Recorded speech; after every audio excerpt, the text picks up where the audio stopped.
Hello everyone, welcome to economics. So in the PYQ series discussion, today I will be discussing 2023 CVT PG paper that was held on 6th June 2023. So in 2023, the paper was held on two different days. One was 6th June and the other was 25th June. ठीक है, दोनों paper मैं discuss करूंगा आपसे. So चलते हैं हमारे पहले क्वेश्चन पे. So moving on to our first question. Part A जो है वो इकोनॉमिक्स का नहीं था. सिंस ये पैटर्न चेंज हो गया, I will only be discussing the economics paper. So question number 26 से लेकर 100 तक आपके इकोनॉमिक्स के क्वेश्चन है. So statement 1, in the simple linear regression model with an intercept, the regression slope when multiplied by the explanatory variable x will give the predicted y. So model जो है intercept है साथ में, so yi equal to beta 1 plus beta 2 xi plus ui. ठीक है, ये आप जानते हो. सो अब यहां पे बोला जा रहा है the regression slope when multiplied. Regression slope क्या है? Beta 2 multiplied by the explanatory variable x.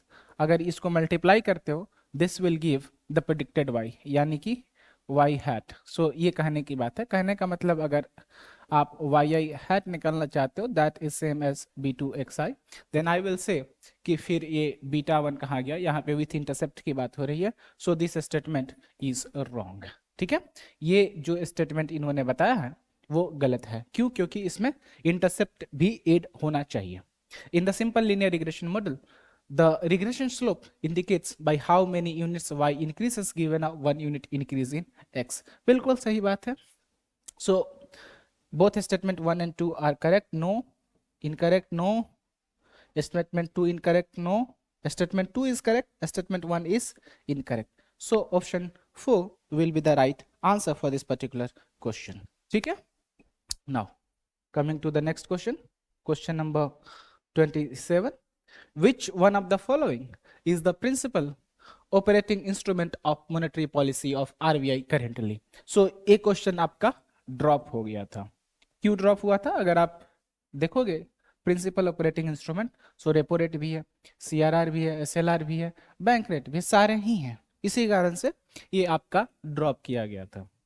Okay, now coming to question number 28. A function is strictly concave in the interval I if for all a b belonging to the interval I and lambda belonging to 0 and 1, between 0 and 1.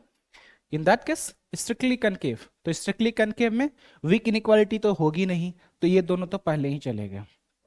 अब strictly concave के लिए आप जो देखोगे, so this is for convex. ऐसा जो होता है, so this is for concave. Okay, so ये कन्वेक्स जानते हो, utility function. Concave production possibility frontier, कुछ ऐसा सोच सकते हो. So suppose here you have X, here you have Y, similarly let this be L, let this be K, कुछ ऐसा हो सकता है. ठीक है, सो यहाँ पे ए और बी लिया हुआ है, सो आप ए और बी कुछ ले सकते हो. तो यहाँ पे ये जो वैल्यू आएगा, this will be F of B, this will be F of A. अगर इसके corresponding you had the values A B, so A B के लिए जो फंक्शन की वैल्यू होगी एफ ऑफ ए, बी के लिए जो फंक्शन की वैल्यू होगी एफ ऑफ बी, इन दोनों को अगर आप ज्वाइन करते हो तो you will get something like this. So इनका जो कन्वेक्स कॉम्बिनेशन है, ठीक है, किसका? इन फंक्शन का. सो फंक्शन का कन्वेक्स कॉम्बिनेशन जो है, दैट फंक्शन का कन्वेक्स कॉम्बिनेशन ये आपका नीचे लाई कर रहा है एज कंपेयर टू इसका कन्वेक्स कॉम्बिनेशन. तो ए और बी का कन्वेक्स कॉम्बिनेशन को ये पॉइंट ले लो, तो इस पॉइंट के करस्पॉन्डिंग आप यहाँ पे उसके फंक्शन की वैल्यू निकालोगे. So you will have F of 1 minus lambda into A plus lambda into B. ठीक है, सो ये हो गया ए और बी का convex combination. Let this be the point. इसका फंक्शन का वैल्यू यहाँ पे. Okay, so this is the function of the convex combination of A and B. ठीक है, ये क्या है? ज्यादा है किसके? इन दोनों फंक्शंस के कन्वेक्स कॉम्बिनेशन से, यानी कि 1 minus lambda F of A plus lambda F of B से. ठीक है, ये पॉइंट आनी चाहिए. So we have option number 1 as the right answer. इसके लिए डायरेक्टली आपने मैथ्स के क्लासेस में भी किया ही होगा, ठीक है, मैंने कराया हुआ है, आपको याद भी होगा। Which body decides the share of states in the tax revenues of center in India? कितनी बार मैंने बताया है फाइनेंस कमीशन मोस्ट इंपोर्टेंट, इस पे मैंने डिटेल डिस्कशन भी कराया हुआ है। किस आर्टिकल 280 प्रेसिडेंट अपॉइंट करते हैं, सारे के चेयरमैन भी मैंने आपको लिखवाया हुआ है, ये बहुत इंपॉर्टेंट है, इसको याद रखना। 16 फाइनेंस कमीशन पे क्वेश्चन आएगा, याद रखना। Daniel Thorner referred to the colonial investment in dash as private investment at public risk. So यहाँ पे right answer is railways, लेकिन इसको आप समझ नहीं सकते थे, तो आप कैसे डील करते, इस क्वेश्चन को समझो पहले। पहली बात है कि कुछ इन्वेस्टमेंट की बात हुई है, ठीक है, तो इन्वेस्टमेंट कुछ ना कुछ तो होगा। एग्रीकल्चर में इन्वेस्टमेंट ऐसा कौन सा, एग्रीकल्चर में अगर इन्वेस्टमेंट किया होता ब्रिटिशर्स ने तो इतनी बुरी हालत नहीं होती। आज बिहार और ईस्टर्न स्टेट्स जो हैं गरीब, वो गरीब नहीं होते, जो वही सबसे ज्यादा टैक्स देने वाले थे। अगर उनके यहाँ एग्रीकल्चर पे इन्वेस्टमेंट करती ब्रिटिश तो ओबियस सी बात है उनका प्रोस्पेरिटी होता। आज भी वही ब्रिटिश वाले ही इतना ज्यादा लूट लिए कि बिहार, बंगाल, झारखंड, ये सारे उड़ीसा वगैरह बर्बाद हो गए, जो कि आज भी झेल रहे हैं इकोनॉमिकली, ठीक है। तो एग्रीकल्चर तो गया। कॉटन टेक्सटाइल, कॉटन टेक्सटाइल में ऐसा कौन सा इन्वेस्टमेंट करेंगे, उसके मिल्स वगैरह का कंसेप्ट दे सकते थे, सो ये भी नहीं होगा। आयरन एंड स्टील, यहां पे कंफ्यूजन हो सकता है, लेकिन आयरन एंड स्टील जनरली आप देखोगे so that had the investment in the latter parts, ठीक है। क्यों, क्योंकि यहाँ पे आयरन एंड स्टील में जो था इसमें गारंटी सिस्टम नहीं था। रेलवेज में जो ब्रिटिशर्स थे वो गारंटी सिस्टम लेकर आए कि 5% का रेट ऑफ इंटरेस्ट आपको मिलेगा, फिक्स है, एश्योर्ड रेट ऑफ रिटर्न, ठीक है। सो इसलिए यहाँ पे डेनियल थॉर्नर बोले कि ये जो प्राइवेट इन्वेस्टमेंट हो रहा है, ब्रिटिशर्स जो इन्वेस्ट कर रहे हैं इंडिया में, ये नुकसान कराने वाला है। क्यों, क्योंकि कल को अगर मान लो रेलवेज नहीं चली, कल को मान लो रेलवेज प्रॉफिटेबिलिटी में नहीं आती है, तो उनके पैसे डूब जाएंगे। ओके, सो ये कहानी अगर थोड़ा बहुत आप कनेक्ट कर पाते हो तो इस आंसर तक पहुंचते हो, लेकिन फिर भी मैं कहूंगा आपके लेवल पे ये क्वेश्चन रिलेटिवली टफ था। Okay, now coming to the next question, question number 31. In correlation analysis we measure the degree of linear association between the two variables. बिल्कुल सही बात है, degree of causation between two variables। causation कहाँ से होता है, correlation में नहीं होता है, regression में भी नहीं होता है। predictability of two variables नहीं है, regression between two variables, ये तो regression की बात है, correlation की थोड़ी बात है। मैंने आपको distinction भी कराया हुआ है, regression, causation और correlation, इन सब का differences। given the assumption of the classical linear regression model, the ordinary least square estimators possess some optimum properties given in the Gauss-Markov theorem. Gauss-Markov theorem, blue, which of the following is not a part of this theorem? याद रखना not. The slope estimator beta 2 hat is a linear function of random variables. Random variables कौन सा, यहाँ पे y लिखना चाहिए था, ठीक है, लेकिन फिर भी ये linear function बोल दिया, यानी कि linearity की बात है, ठीक है। The expected value of beta 2 hat is equal to 0. नहीं यार, यहाँ पे beta 2 नहीं, error term। ओके, सो ui hat यानी कि जो आप ei लेते हो या ui hat लेते हो। No linear unbiased estimator has lower variance than that of beta 2 hat.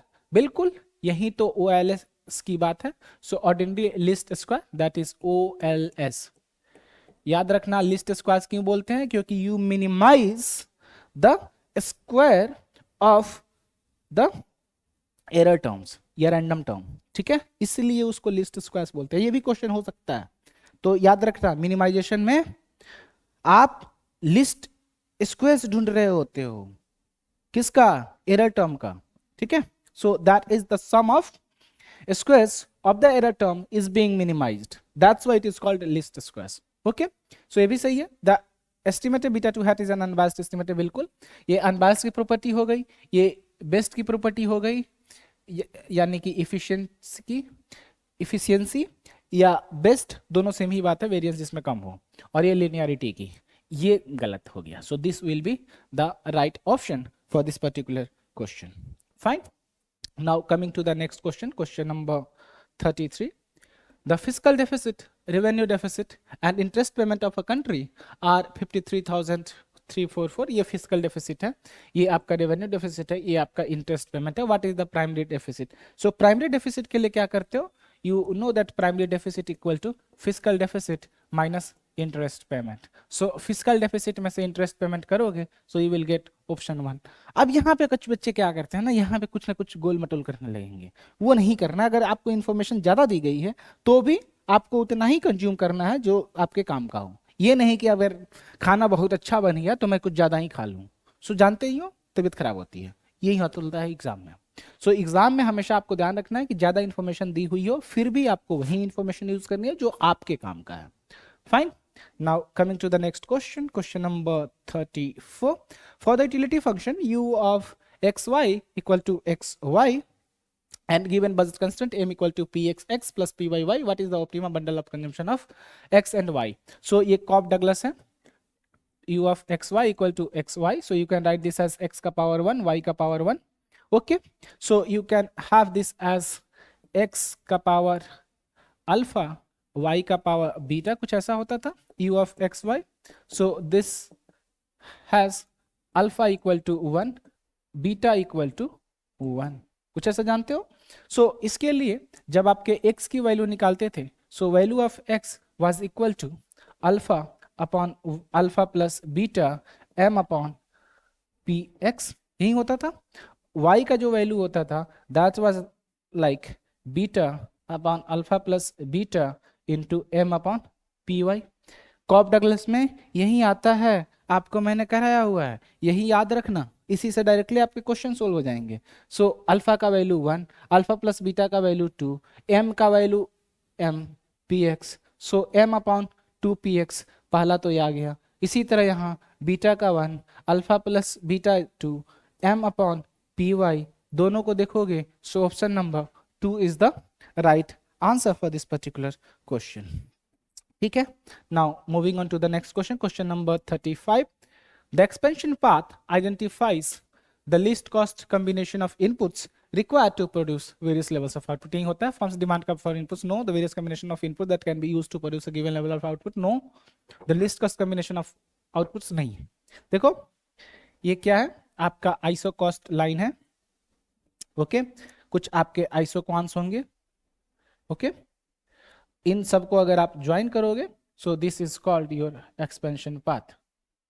सो यही बात हुई है कि the least cost combination of inputs required to produce various levels of outputs. So isoquants जो हैं ये आपके वेरियस कॉम्बिनेशन ऑफ आउटपुट देते हैं, और ये जो आपका आइसो कॉस्ट लाइन्स है, और यहीं पे जाकर मिनिमम कॉस्ट आएगा. सो लिस्ट कॉस्ट कॉम्बिनेशन याद रखना. सो एक तरफ लेबर ले लो, एक तरफ कैपिटल ले लो, रिवाइज कर लो नोट्स डायरेक्ट डेफिनेशन से. सो option number 1 is the right answer. Now let us move to the next question, question number 36. The data on estate domestic product are collected for one estate, ध्यान देना one ही estate है, of India for the period 1990 to 2010. so different time periods, same entity different time periods, simple सा time series data. इतना basic question अगर आप गलती कर दोगे तो राम जाने. ये क्वेश्चन आपका फ्री में है. Now coming to the next question, question number 37. In the short run, the rising part of the marginal cost curve is due to diminishing marginal product. बिल्कुल सही बात है. So rising marginal cost curve is rising. Marginal cost है, यहाँ पे marginal product अगर लिखा होता तो marginal product fall करता, marginal cost rise कर रहा है. ठीक है. So marginal cost increasing due to diminishing marginal product, बिल्कुल सही बात है. In the short run, the falling part of the marginal cost curve implies existence of diminishing marginal product. नहीं, falling part means increasing marginal product. Okay, so cost अगर कम हो रहा है यानी कि प्रोडक्टिविटी बढ़ गई ना, तभी तो कॉस्ट कम हुआ है, क्योंकि factor prices are same. That's the reason. ठीक है. So you will have first option, first statement correct and second statement incorrect. So statement 1 is true but statement 2 is false. Option number 3 is the right answer. Now let us move to the next question, question number 38. Fine. So question number 38, Coase theorem, that is given are the two statements, one is labeled as assertion and the other is labeled as region. ठीक है। सो assertion और reason दे रखे हैं, उसके बाद आपको देखना है। Fine.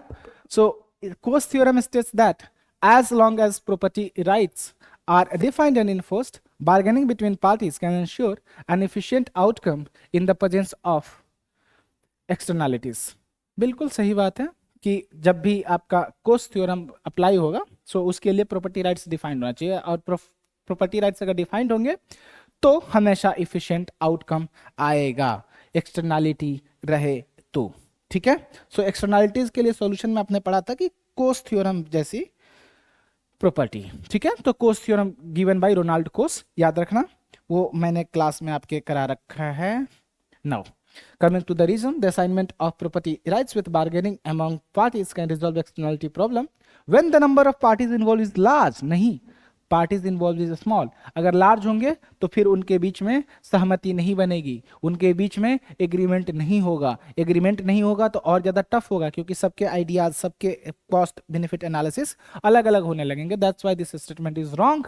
So you will have option A is correct and R is not correct. Fine. Now coming to the next question, question number 39. Consider an economy with perfect capital mobility. Okay, so याद रखना perfect capital mobility है, यानी कि horizontal BP curve, fixed price level. ये एक extra ध्यान देना, fixed price level मतलब प्राइस चेंज नहीं होंगी. प्राइस रिजिडिटी की बात हो रही है. Fixed exchange rate, exchange rate भी फिक्स्ड है. सो फिक्स्ड एक्सचेंज रेट की बात हो रही है. What will be the effect of a rise in foreign interest rate on output of this economy. So foreign interest rate यानी कि if increase किया, so this means IF is more than I. Okay, so IF is more than I, this means there would be capital outflow. अब capital outflow होगा तो हमारे यहाँ foreign exchange relatively कम बचे. ठीक है. सो फॉरेक्स का डिमांड ज्यादा हो रहा है तो हमारे करेंसी का डिमांड एक तरह से कम हो रहा है. That means we will have pressure to devalue. ठीक है. लेकिन यहाँ फिक्स्ड एक्सचेंज रेट है और हमारा प्राइस कोई चेंज नहीं हो रहा है.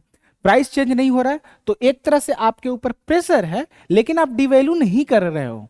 डिवैल्यू जब नहीं करोगे तो आपके ऊपर प्रेशर है, यानी कि आपकी जो करेंसी है वो ओवर वैल्यू हो गई है. ठीक है. इंडिया में यही हालत है अभी. इंडिया की करेंसी आपको भले ही देखने में लगता है कि एक्सचेंज रेट इतना हाई है कि हमारे करेंसी की वैल्यू काफी कम है, लेकिन ऐसा नहीं है. हमारा करेंसी आज भी ओवर वैल्यूड है as compare to its market price. ठीक है. सो इस केस में अगर आपका प्राइस चेंज नहीं होगा, that means price remains the same, so इस कारण से you will have over valued currency.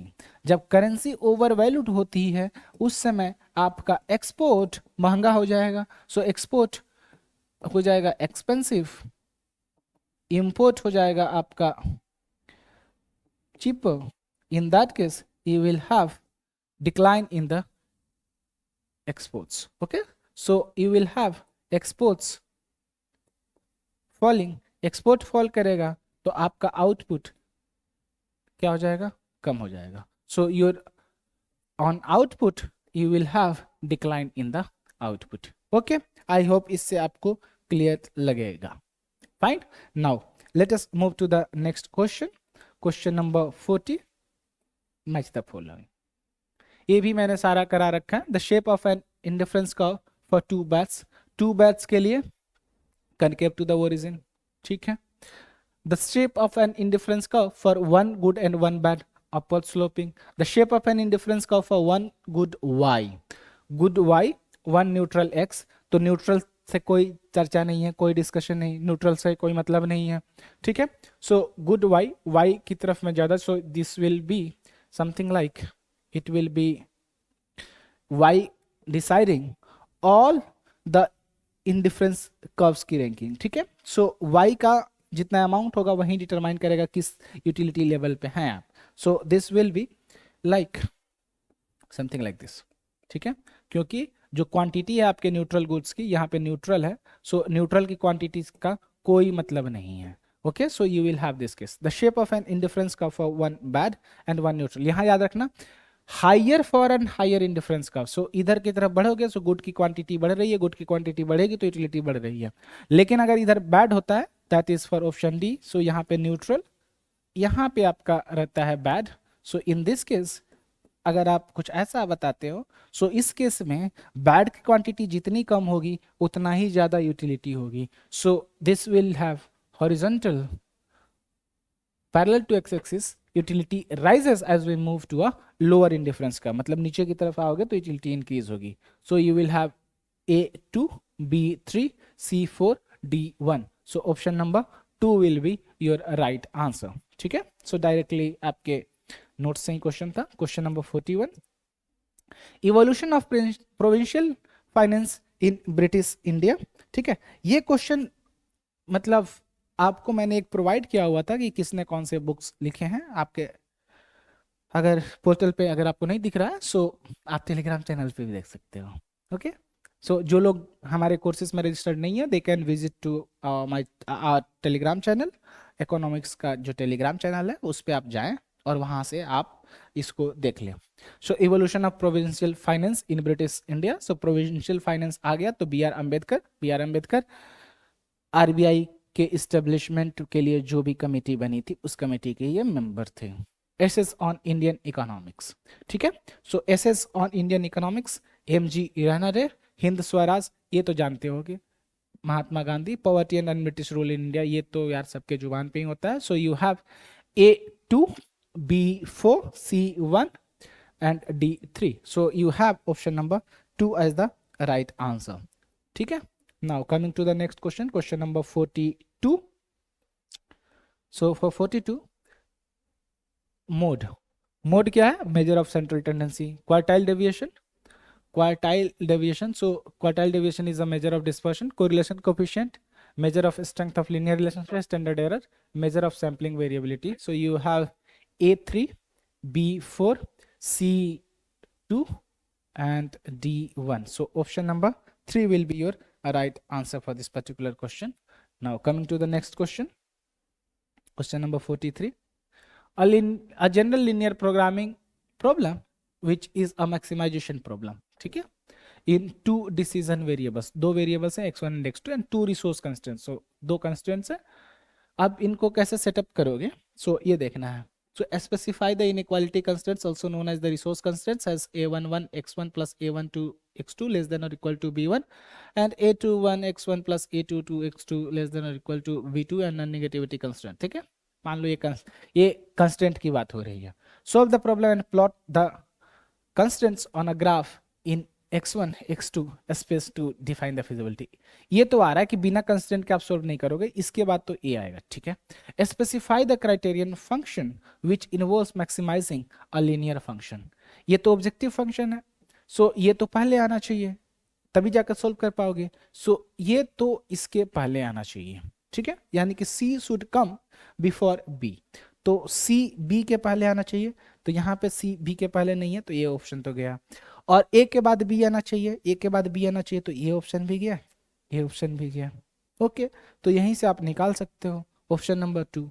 लेकिन फिर भी देख लेते हैं अब आगे का। The optimal solution given by can be used to find the maximum value of the objective function. अब ये तो लास्ट में ही आएगा क्योंकि ये ऑब्जेक्टिव फंक्शन ही आ गया, so this should B at the end. So you have got CABD।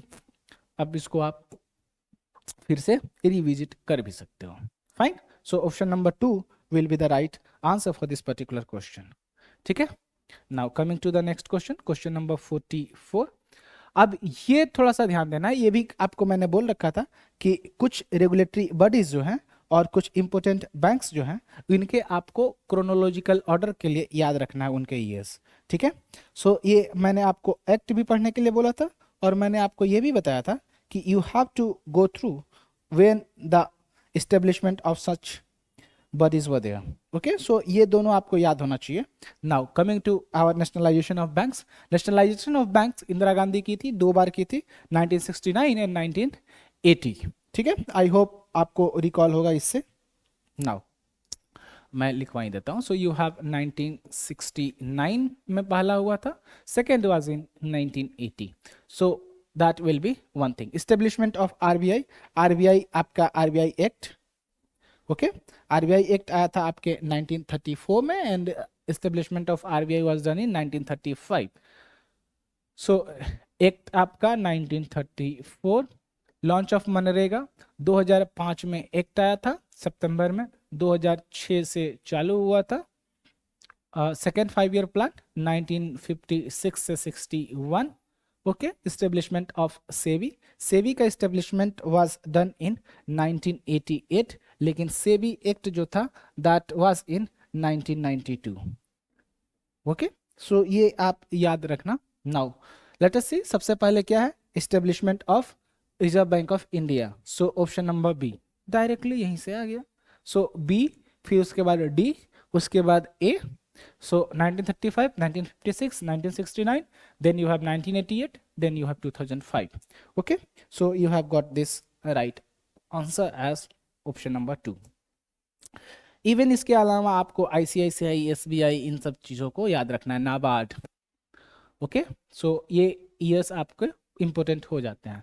Now coming to the arrangements of books, इसको arrange करने के लिए दो तरीके हैं कि ये किसने लिखा है। अगर आपको ईयर नहीं पता है तो किसने लिखा है ये पता रखो। So theories of surplus value, so this was by Karl Marx. मैं पहले नाम लिखवा देता हूँ, उसके बाद मैं फिर आपके आगे जाऊंगा कि ईयर कैसे था। सो general theory of employment, interest and money, ये जानते हो कि जॉन मेनार्ड किन्स लिखे थे, यहीं से आपके मैक्रो इकोनॉमिक्स की स्टार्ट होती है। On the principles of political economy and taxation, this was by David Ricardo, ये भी आपको क्लास में लिखवाया गया है। An inquiry into the nature and causes of wealth of nations, Adam Smith. So इन सब में देखोगे सबसे पहले आपका एडम स्मिथ का आना चाहिए, then you must have David Ricardo, then you must have Karl Marx, then you must have John Maynard Keynes. So Adam Smith पहले, सो एडम स्मिथ कहाँ है पहले, सो डी, एक ही ऑप्शन है, सीधा सीधा option number 2। Okay, so D C A B, इतने से भी आप सोल्व कर सकते थे। आपको पता है कि इन सब में सबसे पहले कौन है, Adam Smith. Okay, now theories of surplus value, this came in 1863। Okay, John Maynard Keynes ने जो बुक लिखा था जनरल थ्योरी का, सो this was published in 1936। David Ricardo का 1817, एडम स्मिथ का 1776। ये सारे आपने किए हुए हैं। सो इसको अब आप बैठा भी सकते हो, लेकिन आपको क्रोनोलॉजी पता है स्कूल ऑफ थॉट से कैसे माइक्रो इकोनॉमिक्स की शुरुआत होती है, ये भी सारा डिस्कशन आपने किया हुआ है। So you can go through this. Now coming to the next question, question number 46. Okay, so given below are two statements, one is labeled as assertion and the other is labeled as reason. Okay, so the inverse of y equal to f of x equal to e to the power x exists for all x greater than 0. Okay, बिल्कुल सही बात है। f reason is f of x is differentiable and monotonic for all x greater than 0. So क्या ये reason है, ये बात तो सही है कि डिफरेंशिएबल है, मोनोटोनिक है, यहां तक बात सही है। क्या ये इस स्टेटमेंट का रीजन है, ये समझना है। सो इनवर्स एग्जिस्ट कराने के लिए आप जानते हो कि 1 to 1 फंक्शन भी हो और ऑन टू फंक्शन भी हो। ओके, लेकिन जब डिफरेंशिएबल होगा और मोनोटोनिक होगा, यानी कि एक सिंपल सा एक ये पाथ फॉलो करेगा, जब इस पाथ को फॉलो करे या कुछ इस तरह का पाथ फॉलो करे या कुछ ऐसा पाथ फॉलो करे, that means there would be unique value of x for every value of y, और you can have every value of y associated with every value one value of one unique value of x। तो unique relationship आ जाएगी x और y के बीच में। सो एक x एक ही y के साथ रिलेटेड है, एक ही y एक y एक ही x के साथ रिलेटेड है, दैट मीन्स ये 1 to 1 और ऑन टू दोनों प्रॉपर्टी फुलफिल कर रहा है। सो a and r both are true and r is the correct explanation of a। ठीक है, लेकिन फिर भी मैं कहूंगा आपके लिए ये रिलेटिवली टफ क्वेश्चन था। Okay, now let us move to question number 47। Given below are two statements, one is labeled as assertion and the other is labeled as reason. According to the first theorem of welfare economics, the competitive equilibrium is Pareto efficient. बिल्कुल ये सही बात है। According to the Wallace law, the value of aggregate excess demand is 0 for all prices. Okay, so ये concept है। सो यहाँ पे ये भी तो सही है, लेकिन जब बात हो रही है कि क्या according to first theorem of welfare economics competitive equilibrium is Pareto efficient? इसका ये रीजन बन पाता है, ये क्वेश्चन है। सो ये वालरस लॉ का बताया हुआ है। सो वालरस लॉ ने ये बताया। ओके, सो इसका मतलब है कि आपका जितना नेट डिमांड है नेट सप्लाई दोनों बराबर हो। Okay, so there would be zero net excess demand, यही बात है, यानी कि जितना डिमांड होगा उतना सप्लाई होगा, सो एक्सेस डिमांड जो होगा वो जीरो होगा। ये आपको जनरल इक्विलिब्रियम में मैंने पढ़ाया हुआ है। सो यहां से आप अगर पिक करोगे सो यू विल हैव कि ये सेपरेट है इससे, कहीं लिंकेज ही नहीं है। ये कहां से बता रहा है कि पेरेटो इफिशिएंसी का, इसका पेरेटो इफिशिएंसी का अगर बताता तब ये रीजन सही होता, लेकिन ये सही है लेकिन रीजन नहीं है। So both A and R are true but R is not the correct explanation of A. Okay, now let us move to the next question, question number 48। ये भी फिर से आपका असर्शन रीजन आप लोग के लेवल पे रिलेटिवली टफ लगेगा, लेकिन उसमें पैनिक नहीं करना, कोशिश करना है सबसे पहले कि दोनों स्टेटमेंट सही है या नहीं है। अगर उतना भी रीच कर जाते हो तो मैं कहूंगा कि आप काफी अपना काम कर रखे हो। Now let us see this, a club good is non arrival and excludable in consumption. हाँ, इसकी ये प्रॉपर्टी होती है। A public good is non arrival and non excludable in consumption. बिल्कुल ये भी स्टेटमेंट सही है, लेकिन क्या इस स्टेटमेंट का ये रीजन है? नहीं, ये दोनों तो दो अलग कंसेप्ट है ना। So both A and R are correct but R is not the correct explanation of the assertion. Okay, now let us move to the next question, question number 49. Given below are two statements, one is labeled as assertion and the other is labeled as reason. While calculating GDP using the expenditure approach, the value of imports is subtracted. बिल्कुल सही बात है। So you have y equal to c plus I plus g plus x minus m. So ये deduct कर रहे हो ना import. Imports are included when value of consumption and other components of expenditure are calculated. Okay, so अगर आप जो ये expenditure है कंजम्पशन आई और जी, ये जो एक्सपेंडिचर मेथड से आप देखोगे सो उस एक्सपेंडिचर में बहुत सारे गुड्स जो कि इंपोर्टेड होते हैं वो भी कंज्यूम किया जाता है। गवर्नमेंट भी आपकी जो टेक्नोलॉजी ले रही है, मान लो यूएसए से, मान लो रसिया से ऑयल खरीद रही है, तो वो बाहर का गुड हुआ ना। So that means we are doing expenditure on imports. So इसी कारण से you will have the imports to be excluded. Okay, so that's the reason. So ये भी सही है, ये भी सही है और रीजन भी है. So both A and R are true and R is the correct explanation of A. Now let us move to the next question, question number 50. फिर से assertion and reason.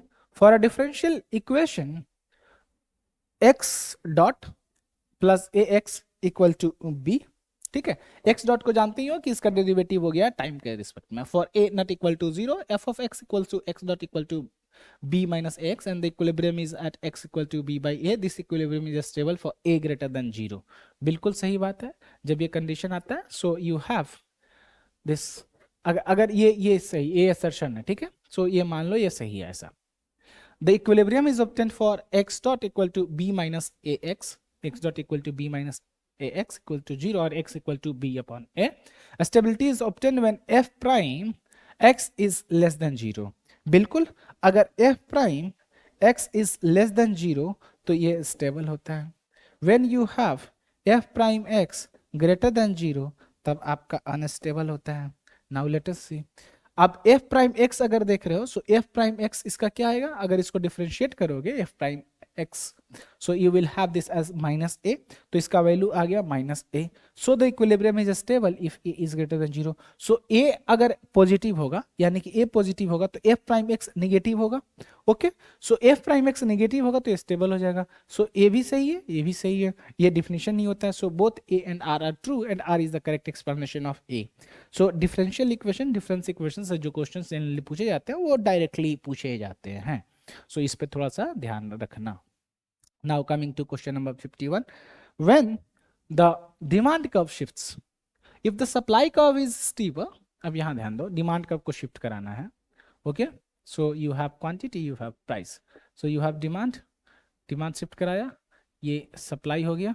Okay, if the supply curve is steeper then the price change is larger and the change in the amount bought and sold is smaller as compared to the flatter supply का। एक कहानी ये हो गई, इसमें price relatively ज्यादा जा रहा है, ये हो गया फ्लैटर सप्लाई। ओके, एक और सप्लाई ले लो जो कि सप्लाई है, सॉरी दिस इज स्टीपर, सो ये हो गया स्टीपर सप्लाई, ये हो गया फ्लैटर सप्लाई। ठीक है, तो स्टीपर में देख रहे हो कि प्राइस का चेंज यहां से, यहाँ पे जो आप इनिशियल पी स्टार था, यहाँ पे इनिशियली क्यू स्टार था, सो यहाँ के कंपैरिजन में अगर आप देखोगे सो प्राइस स्टीपर में ज़्यादा इंक्रीज हुआ है। Okay, so price change is larger किस में, स्टीपर में, and change in the amount bought and sold is smaller, quantity में चेंज रिलेटिवली कम हुआ as compare to flatter supply curve. Okay, so ये स्टेटमेंट बिल्कुल सही है। When the supply curve shifts if the demand curve is steeper, so इसमें भी देख लेते हैं। सो यहाँ पे सप्लाई कर्व को शिफ्ट कराना है, सो सप्लाई कर्व शिफ्ट हो गया, सो यू हैव एस दस, सो प्राइस क्वांटिटी, एक ले लो demand curve. Okay, if the demand curve is steeper, ठीक है, एक ये रहा, दूसरा क्या है, डिमांड कर्व ऐसा है, so this is steeper demand curve, this is flatter demand curve. Okay, so if demand curve is steeper then the price change is larger. अब डिमांड कर्व स्टीपर है तो यहाँ से जो क्वांटिटी है क्यू स्टार, प्राइस है P star, अब इसके लिए जो क्वांटिटी आएगी किसमें, स्टीपर में, वो क्वांटिटी कम है, प्राइस चेंज ज्यादा है। So if demand curve is steeper then the price change is larger, बिल्कुल सही बात। Change in the amount bought and sold is smaller, बिल्कुल सही बात। सो ये भी स्टेटमेंट सही है। So both statement 1 and statement 2 are true. So ऐसे कुछ क्वेश्चन अगर आपसे पूछें तो बाबू डायग्राम बना लेना, डायग्राम बना लोगे तो ईजी रहेगा। Now coming to the next question, question number 52, let x1 and x2 be the chosen bundle when prices are p1 p2 and let y1 y2 is some other bundle such that p1 x1 plus p2 x2 is greater than or equal to p1 y1 plus p2 y2, then if the consumer is choosing the most preferred bundle she can afford, we must have x1 x2 preferred over y1 y2। ये कहानी कब है, जब x1 x2 आपका chosen bundle है, कब, इसका मतलब क्या होता है, y1 y2 भी एफोर्डेबल है, जब ये आपका ज्यादा एक्सपेंडिचर पे मिल रहा है और ये जब फिजिबल है, ये जब गवर्नमेंट, जब इंडिविजुअल बाई कर सकता है, so individual can buy y1 y2, x1 x2 by कर सकता है तो y1 y2 भी बाई करेगा, क्योंकि उस पर रिलेटिवली कम या उसके बराबर ही एक्सपेंडिचर लगेगा। सो y1 y2 भी अफोर्डेबल है, x1 x2 अफोर्डेबल है, लेकिन उसने चूज किया x1 x2, that means x1 x2 को प्रेफर करता है, यही तो कहानी है। If one bundle is chosen when other could have been chosen, we can say that the first bundle is revealed preferred to the second, यही तो definition होता है। So you have both statement 1 and statement 2 are true here। Okay, now coming to the next question, question number 53, in 2020 a farmer purchased 5 new tractors at rupees 2 lakh each. He sold his 5 old tractors to other farmers for rupees 50,000 each in the same year. The net increase in GDP 2020 due to these transactions was, अरे यार जब यही tractor को बेच दिया उसी साल में, सेम ईयर की बात हो रही है, तो ये जीडीपी में इंक्रीज इससे नहीं होगा, सिर्फ और सिर्फ ये 5 ट्रैक्टर 2 लाख के रेट से इंक्रीज होगा, इसको इंक्लूड नहीं करोगे, सो 10 लाख से इंक्रीज होगा। ठीक है, 12,50,000 से इंक्रीज नहीं होगा। इन 2020 फार्मर परचेस्ड 5 ट्रैक्टर्स, जो मैंने बताया वही है। So statement 1 is false but statement 2 is true in this particular case. Now moving on to the next question, question number 54, given below are two statements, the price consumption curve is negatively sloped for a given good, all given goods are inferior goods but all inferior goods are not given goods, ये तो जानते ही हो सब। Price consumption curve आप देख लेते हैं, ये भी आपको मैंने नोट्स में सारा करा रखा है। So you have here x, here you have y, suppose this x is your given good। Okay, so given good के लिए आप जानते हो अगर प्राइस आपका फॉल किया तो क्वांटिटी भी फॉल करेगी। ओके, सो लेट अस सी, अगर मान लो ये आपका प्राइस चेंज होता चला गया, ओके, सो प्राइस अगर कम हुआ है, सो आपकी क्वांटिटी भी क्या होना चाहिए, कम होना चाहिए। सो अगर इनिशियली आपने ये क्वांटिटी परचेज किया, फिर बाद में ये हो गया, फिर बाद में ये हो गया, so something like this case. So इसको अगर आप प्लॉट करोगे किस पे, प्राइस पे, यानी कि प्राइस अगर आप डिक्रीज करती जाती है तो क्वांटिटी भी डिक्रीज होती चली जाएगी। You will have this as, here you will have quantity, so law of demand आपका कुछ upward sloping demand कब आता है, given good में, this is your price consumption curve, this is your demand curve, so price consumption curve कुछ ऐसा आया, so downward sloping यानी कि negatively slope, यानी कि ये भी statement सही है। so you have both statements 1 and 2 are true. Okay, so कुछ इस तरह के क्वेश्चंस आए तो आपको सबसे पहले क्या करना है, डायग्राम बनाना है। अगर डायग्राम बना लोगे तो आपका क्वेश्चन रिलेटिवली इजी हो जाएगा। Now coming to question number 55, when the economy is in liquidity trap the LM curve is horizontal. बिल्कुल सही बात है। Fiscal policy is ineffective when the economy is in liquidity trap. नहीं, Keynes ने बोला था monetary policy is ineffective. Okay, so monetary policy ineffective है, fiscal policy effective होता है। इसलिए उन्होंने क्रिटिसाइज किया था कि ग्रेट डिप्रेशन के टाइम पे गवर्नमेंट्स ने फिस्कल पॉलिसी अगर इंक्रीज किया होता तो शायद इस तरह से डिप्रेशन नहीं आता। So statement 1 is correct, statement 2 is false. You will have, sorry, you will have option 3, statement 1 is true but statement 2 is false. Option number 3 will be the right answer for this particular question. Okay, so this is what you have under question number 55. Okay, so एक बार मैं देख लेता हूँ, question number 55 ही तो कराया है। Okay, so we had question number 55 discussed with us. Now coming on to question number 56. चलो, Cournot-Nash equilibrium, non-collusive. Okay, Stackelberg model, Stackelberg model में first mover advantage होता है, so you will have this case. King demand curve, price rigidity, Bertrand model, price leadership. अगर कुछ नहीं पता था, बर्ट्रा model तो आपको पता ही था, किंग डिमांड कर्व आपको पता ही था, स्टेकलबर्ग आपको पता ही है कि जो लीडर होता है उसको पे ऑफ ज्यादा मिलता है, इसी को बोलते हो फर्स्ट मूवर एडवांटेज। कुर्नो का नॉन कोलिसिव होता है। नॉन कोलिसिव इसलिए है क्योंकि वो कोल्यूड अगर करते तो मोनोपोली आउटपुट प्रोड्यूस करते, उससे मोनोपोली प्रॉफिट मिलती, दोनों की प्रॉफिट इंक्रीज होती, लेकिन वो ऐसा नहीं कर रहे, यानी कि कोऑपरेट नहीं कर रहे, so that is called non collusive या non cooperative equilibrium. Okay, so you will have a का 2, बी का 3, सी का 4, डी का 1, so you will have option number 4 as the right answer here. Now coming on to the next question, question number 57। Okay, ये भी फिर से आपका match the following.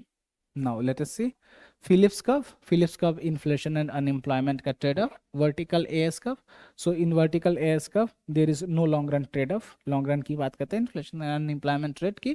golden rule level of savings, so consumption per capita is maximum at steady state, Ricardian equivalence, debt financing by bond, merely postpones taxation, उसका output पे कोई effect नहीं होता है। so you have A3, B का 4, C का you have 1, so you will have option number 2 as the right answer, D का 2. Okay, so this is what you have. Now coming on to question number 58. Okay, 58 भी आपके match the following ही है। so in this case you have corporate insolvency resolution. Okay, so corporate की बात हुई है, so there must be some company involved, so national company law tribunal, nationally determined contribution, NDCs इसको बोलते हैं। सो ये आपके ग्रीन हाउस गैसेस के या कार्बन एमिशन को रोकने के लिए था, ठीक है, नेशनली डिटरमाइंड कंट्रीब्यूशंस। सब कंट्रीज ने अपना बोला कि मेरा ये टारगेट रहेगा, इतना अमाउंट का, इतना टन ऑफ CO2 मैं कम करूंगा। Okay, so that was the idea, so this is called nationally determined contributions. Okay, finance commission, कितनी बार फाइनेंस कमीशन आएगा यार, addressing horizontal and vertical imbalances, Ayushman Bharat, ये तो अगर कुछ नहीं तो पीएम जय तो जानते ही हो, इतने अभी तक तो आप उस समय के लिए बच्चों के लिए मे बी वो नया हो, लेकिन आप तो ये फील कर चुके हो, health cover for poor and vulnerable families. So option A का 3, बी का 4, देन यू हैव सी का 2, सो ए का 3, बी का 4, so you have option number 2 as the right answer for this particular question. चलो नेक्स्ट चलते हैं, क्वेश्चन नंबर 58 हो गया, 59। Consider the following for natural monopoly. When the firm's average cost of producing a good continuously declines, average cost of production. Okay, so this declines, a natural monopoly arises. Okay, so ऐसा तो होता है। Okay, ये आप जानते हो जब भी उसका एवरेज कॉस्ट आपका फॉल कर रहा होता है, नेचुरल मोनोपोली के केस में आपको पढ़ाया भी है। So here you have quantity, here you have price, ये बहुत तेजी से फॉल करता है। सो इसके लिए अगर आप देखना चाहते हो, so you have something like this, so कुछ ऐसा आता है। ओके, सो बहुत तेजी से डिक्लाइन कर रहा होता है, ये यहाँ पर टच नहीं होगा, ये कुछ ऐसा टेंड करेगा। ओके, सो मान लेना कुछ ऐसा। A market is a natural monopoly when a good is produced most economically by a single firm. ठीक है, नेचुरल मोनोपोली में कुछ ऐसा तो होता है। Now let us see the other cases. Natural monopoly follows marginal cost pricing. Marginal cost pricing क्यों करेगा? जब मोनोपोली है तो मार्जिनल कॉस्ट प्राइसिंग ये विदाउट रेगुलेशन तो नहीं हो सकता, रेगुलेट करना पड़ेगा, तो वहीं आप मार्जिनल कॉस्ट बोल सकते हो, और उनके बदले उसके जो भी आपके उनका कॉस्ट है वो कॉस्ट रिकवर करने के लिए उनको आप पेमेंट कर दो। ठीक है, तो ऑल टाइम्स तो नहीं हो सकता, क्यों? क्योंकि सिर्फ और सिर्फ रेगुलेशन में हो सकता। Under natural monopoly economic profits are positive और greater than zero in equilibrium. Greater than zero in equilibrium, तो हमेशा ये स्टेटमेंट जनरली ट्रू है, लेकिन हमेशा ट्रू नहीं है, क्योंकि रेगुलेशन भी हो सकता है।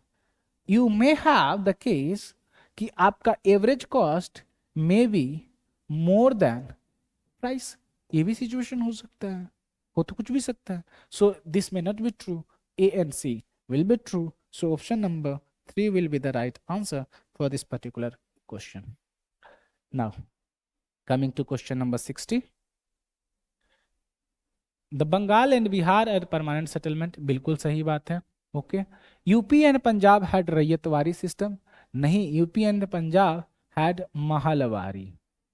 ठीक है, मद्रास प्रेसिडेंसी हैड रैयतवारी। आप लोग आउटलाइन ऑफ इंडियन इकोनॉमी जो यूट्यूब पे डाला हुआ है उसको आप रेफर कर सकते हो इसके लिए। All regions had the same land revenue settlement, बिल्कुल ये भी गलत, पहला भी गलत है। Bengal and Bihar had permanent settlement, UP had mahalwari system, बिल्कुल ये सही है, so this statement is correct. Bengal and Bihar had ryotwari system, नहीं यार, यहाँ पे परमानेंट सेटलमेंट की बात थी। ठीक है, सो ये गलत हो गया। मद्रास प्रेसिडेंसी हैड महलवारी, ये भी गलत है, यहाँ पे रैयतवारी था, सो ये गलत हो गया। UP and Punjab had mahalwari system, बिल्कुल सही है। Deccan and Madras presidency had ryotwari system, ये भी सही है। So C and E, these two are correct, others are incorrect, so option number 4 would be the right answer for this particular question. Now coming to the next question, question number 61. So a kinked demand curve under oligopoly necessarily implies a discontinuity in the marginal revenue schedule, बिल्कुल ये सही बात है। Okay, a gap in the marginal cost schedule, नहीं यार। Formal collusion in price determination, no, the price need to be above marginal revenue, ऐसा थोड़ी है। Okay, so only option A. Okay, so यहाँ पे मार्जिनल कॉस्ट नहीं है, marginal revenue है, पहला चीज। दूसरी बात है formal collusion in price determination, नहीं, इसमें क्या है, अगर कोलूजन हो जाता तो फिर प्राइस रिजिडिटी नहीं होती, कोलूड नहीं कर सकते, तभी तो कॉम्पिटिटिव बिहेवियर है, इसीलिए तो ओलिगोपोली में प्राइस रिजिडिटी आ रही है। वहीं तो कंसेप्ट था कि प्राइस अगर आप रिड्यूस करोगे तो आपके जो भी बायर्स हैं वो भागकर दूसरे के पास चले जाएंगे। Okay, so that was non collusive, so ये नॉन कोलूसिव था, इसीलिए अब थोड़ा सा इसमें चीजें ये थी कि आपको थोड़ा सा ध्यान देने वाला था, तो आपके बेसिस पे, आपके लेवल पे मैं कहूंगा ये रिलेटिवली टफ था। Price need not be above marginal revenue, अगर ऐसा हो जाएगा तो फिर तो कुछ मतलब ही नहीं है ना। ओलिगोपोली में थोड़ा बहुत तो मार्केट पावर होता ही है। जब मार्केट पावर होगा तो प्राइस आपके मार्जिनल रेवेन्यू से जरूरी होना ज्यादा होना चाहिए। So price would be greater than M R. Okay, क्योंकि एम आर और एम सी यही तो इक्विलिब्रियम में बराबर होंगे, तो price will be equal to marginal cost हो जाएगा। फिर तो कम्पिटिटिव हो जाएगा, तो मोनोपोली पावर कहाँ से आएगी? ओलिगोपोली में ऐसा कंडीशन नहीं आएगा। So price will be more than marginal revenue, that is the case. Okay, so कुछ ऐसा था, लेकिन फिर भी मैं कहूंगा ये क्वेश्चन आपके लेवल पे रिलेटिवली टफ था। Okay, now coming to question number 62। Okay, so इस क्वेश्चन को मैंने ध्यान से आपको डिटेल में कराया हुआ है, मल्टीप्लायर वगैरह के concepts. Okay, so let us see, consider a two sector model, smaller the marginal propensity to save, यानी कि एमपीसी स्मॉल है, so you have larger, sorry MPS, so larger MPC, यानी कि मार्जिनल परसेंट टू कंज्यूम ये ज्यादा होगा। Okay, सो MPC जब ज्यादा होता है, so you have the conditions. अब ये देखते हैं, सो स्टीपर सेविंग फंक्शन स्टीपर। अब जब ये सेविंग फंक्शन बनाओगे, सो एक तरफ आपका सेविंग होगा, दूसरी तरफ आपका वाई होगा। सो अगर एस का वैल्यू कम है, so you will have something like flatter. ठीक है, सो यहाँ पे फ्लैटर हो जाएगा, कुछ ऐसा होगा। Smaller value of the multiplier, then I will say नहीं। क्यों? क्योंकि यहाँ पे लार्जर वैल्यू होना चाहिए। क्यों? जब लार्जर एमपीसी होता है, so you have 1/1 minus MPC. This means ये एमपीसी जब बड़ा हुआ, सो यही आपका मल्टीप्लायर होता है। सो एमपीसी अगर बड़ा होगा, सो 1 माइनस एमपीसी छोटा होगा। जब 1 माइनस एमपीसी छोटा होगा, तो 1/1 माइनस एमपीसी बड़ा होगा। सो जब ये बड़ा होगा, सो मल्टीप्लायर तो बड़ा होना चाहिए। सो गलत हो गया। Consumption function has flat slope, नहीं यार, ऐसा तो फ्लैट स्लोप क्यों होगा? Larger value of the multiplier, बिल्कुल सही बात है। फ्लैटर सेविंग फंक्शन, बिल्कुल ये फ्लैटर तो होगा। Consumption function as a flat slope, जब ये सेविंग आपका फ्लैट हो गया, तो आपका कंजम्पशन तो स्टीप होना चाहिए ना। सो ये होना चाहिए स्टीपर स्लोप, स्टीप या स्टीपर लिखना चाहिए। ये इन्होंने फ्लैटर नहीं लिखा, वो प्रॉब्लम है, उनको फ्लैटर लिखना चाहिए था।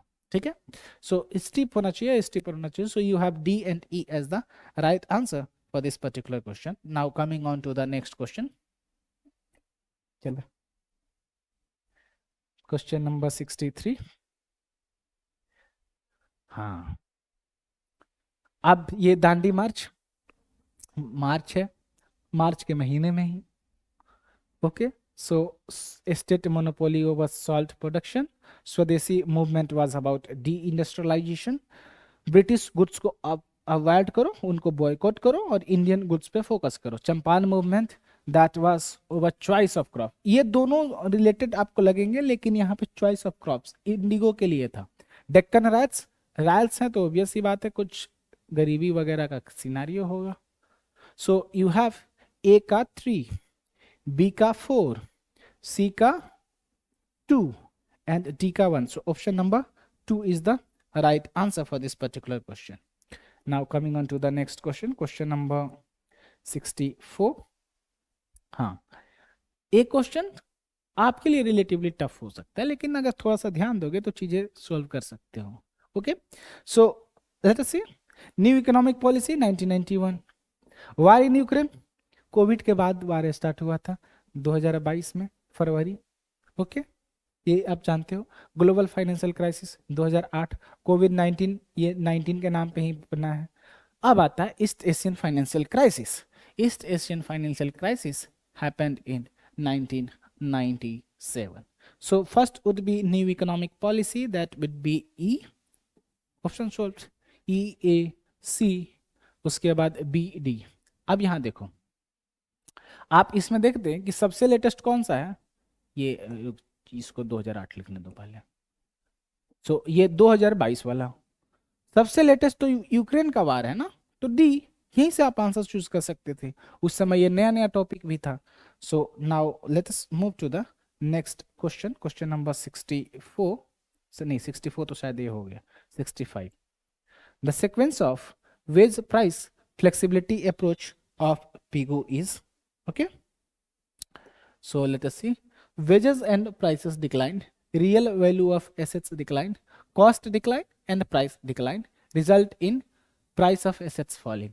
So wage and price decline करेगा तो cost decline करेगा, बिल्कुल ए के बाद सी आना चाहिए। इससे रिजल्ट होगा एसेट के प्राइस फॉल होने में, तो एसेट का प्राइस फॉल होगा तो रियल वैल्यू ऑफ एसेट क्या होगा, जब result in price of asset falling, okay, so asset की प्राइस फॉल होगी तो क्या real value of asset increase होगा, नहीं, तो इसके बाद ये तो नहीं आएगा। अब आगे देखते हैं हम। अब अनएम्प्लॉयमेंट इंक्रीज होगा, सो अनएम्प्लॉयमेंट इंक्रीज होने से वेज एंड प्राइस डिक्लाइन होना चाहिए, सो डी के बाद आना चाहिए आपका A. Less savings would be undertaken and consumption increases, output rises, okay. So अब थोड़ा सा देखते हैं, अब ध्यान देना, अब यहाँ पे ये क्या करोगे। सो सबसे पहले आप इनको सीक्वेंस बनाओ। सो ये जानते हो कि आपका अनएम्प्लॉयमेंट इंक्रीज होगा तो आपके वेज एंड प्राइस डिक्लाइन होंगे। वेज एंड प्राइस अगर डिक्लाइन होंगे, in that case you will have cost decline and price decline, result in price of assets falling, okay. So asset का प्राइस फॉल करेगा, ठीक है, सो एसेट की price fall करेगी।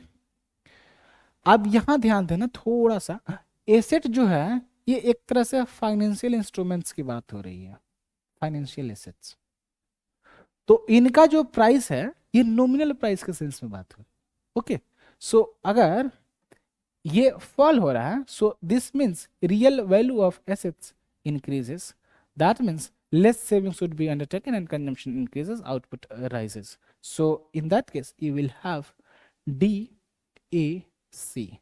So अगर आप इतना भी जानते थे D A C तो इन दोनों ऑप्शंस में बचते हैं, so I will prefer D A C B E, क्योंकि जब यहां से एसेट का वैल्यू इंक्रीज होगा तो उसके बाद अब रिलेटिवली कम ही सेविंग आपको चाहिए, okay, so that is what you have. Now coming to the next question, question number 66. For the per capita production function y equal to k to the power 0.5, what is the level of capital per capita at steady state assuming depreciation delta and rate of savings, the rate of growth of population, ठीक है। सो ये आपका steady state का पूछ रहा है, okay, क्या पूछ रहा है, level of per capita level of capital per capita. So you know for this that S into f of k equal to delta plus n k, ये स्टेडी स्टेट इक्विलिब्रियम का कंसेप्ट है। सो S का value क्या है ये याद रखना, per capita production function है, अगर पर कैपिटा प्रोडक्शन फंक्शन नहीं होता तो आप उसको पर कैपिटा टर्म्स में चेंज करते पहले। So you have saving rate as 0.5, इसका वैल्यू हो जाएगा k raise to the power 0.5, this will be delta equal to 0.1, n का वैल्यू है 0 equal to k, so you will have k अगर इधर चला जाएगा सो यू विल हैव ये इधर चला है, so 0.4 upon 0.1 equal to k upon k का power 0.5, so this is what you have as k to the power 0.5 and this is what you have as 4, so k is equal to a square of this, so that will be equal to 16, so you will have 16 as the right answer for this particular question. Now coming to the next question, question number 67. LM curve represents the locus of all those combinations of y and I will satisfy m by p equal to L of yi for given values of m and p. What is the value of dy by di? So dy by di यानी कि यहाँ से निकालना है, तो आप यहाँ से थोड़ा सा कंफ्यूज हो सकते हो, लेकिन डिफरेंशियल की प्रॉपर्टी आपने पढ़ी थी तो इसको ये दोनों से रिलेटेड है, तो डिफरेंशियल निकाल दो, total differential, so you can have इधर का इधर y और i पे डिपेंड नहीं करता है, सो इसका वैल्यू हो जाएगा 0, constant है, so you will have 0 equal to ly, so ly मतलब l का derivative with respect to y into dy plus l का derivative with respect to I di. So this implies l prime l prime y dy equal to minus l prime I di. So this will give you dy upon di equal to minus li upon ly. Okay, so this means option number 4 would be the right answer. यहाँ पे total differential की property आपको use करनी थी. That means change in a variable which is a function of two different variables is equal to the effect of change in those two variables on that particular variable. यही logic मैंने use किया यहाँ पे. Suppose that the manager of a store estimates the probability of any customer entering the store making a purchase is 0.3. What is the expected number of customers making a purchase from a randomly selected set of 10? तो 10 into 0.3 that will be 3. इससे easy question आप नहीं ले सकते हो. कुछ easy question मिले तो ये मत सोचना है कि उसमें ज़्यादा दिमाग लगाऊं, ऐसे इजी क्वेश्चन नहीं पूछ सकते. पूछते हैं क्योंकि तुम ग्रेजुएशन लेवल पे हो. ओके, सो उनको ही पता है कि कुछ बच्चों तो कुछ तो अटेम्प्ट करें, इसलिए कुछ क्वेश्चन इजी हो सकते हैं. For a random variable x it is given that e of x square equal to 16, e of x equal to 2. What is the value of variance of this distribution? So variance of x equal to e of x square minus e of x का square. So you have this as 16 minus 2 ka square 4, that will be equal to 12. So you will have option number 1 as the right answer. Now let us move to the next question. Question number 70. One of the assumptions of classical linear regression model is that all the values of explanatory variable x must all be positive. नहीं यार, negative भी हो सकता है. Zero average करें, नहीं, not all be the same. बिल्कुल थोड़ा सा वेरिएशन तो होना चाहिए, तभी जाकर सही कैप्चर होगा. ओके, यहाँ पे ध्यान रखना, जब एक टर्म आप देखते हो स्टोकास्टिक, इसका फिक्स्ड, तो ये मत समझना फिक्स्ड का मतलब सेम होता है. फिक्स्ड का मतलब होता है कि वो रैंडम नहीं है. समझ रहे हो? तो रैंडम नहीं है.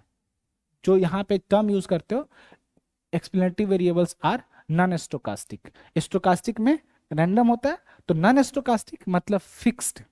तो फिक्स्ड का मतलब ये नहीं है कि सेम इक्वल, ये नहीं है. फिक्स्ड का मतलब है वो रैंडम नहीं होगा, मतलब कोई पैटर्न रैंडमली नहीं आएगा.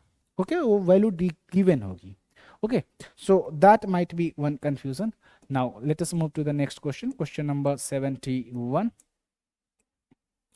The solution of the difference equation xt equal to 1 by 2 xt minus 1 plus 3. ठीक है, so इसके लिए आप जानते हो कि xt equal to a xt minus 1 plus 3, कुछ ऐसा है. So you have the equation equilibrium as xt equal to a to the power t into x naught minus b upon 1 minus a. So this is b. Okay, so यहाँ पे मैं b. Okay, ठीक है, plus b upon 1 minus a. So इसमें अगर आप देखते हो, so you have a equal to 1 by 2 and b equal to 3. Fine. So you will have xt equal to a to the power t. So you will have 1 by 2 का power t.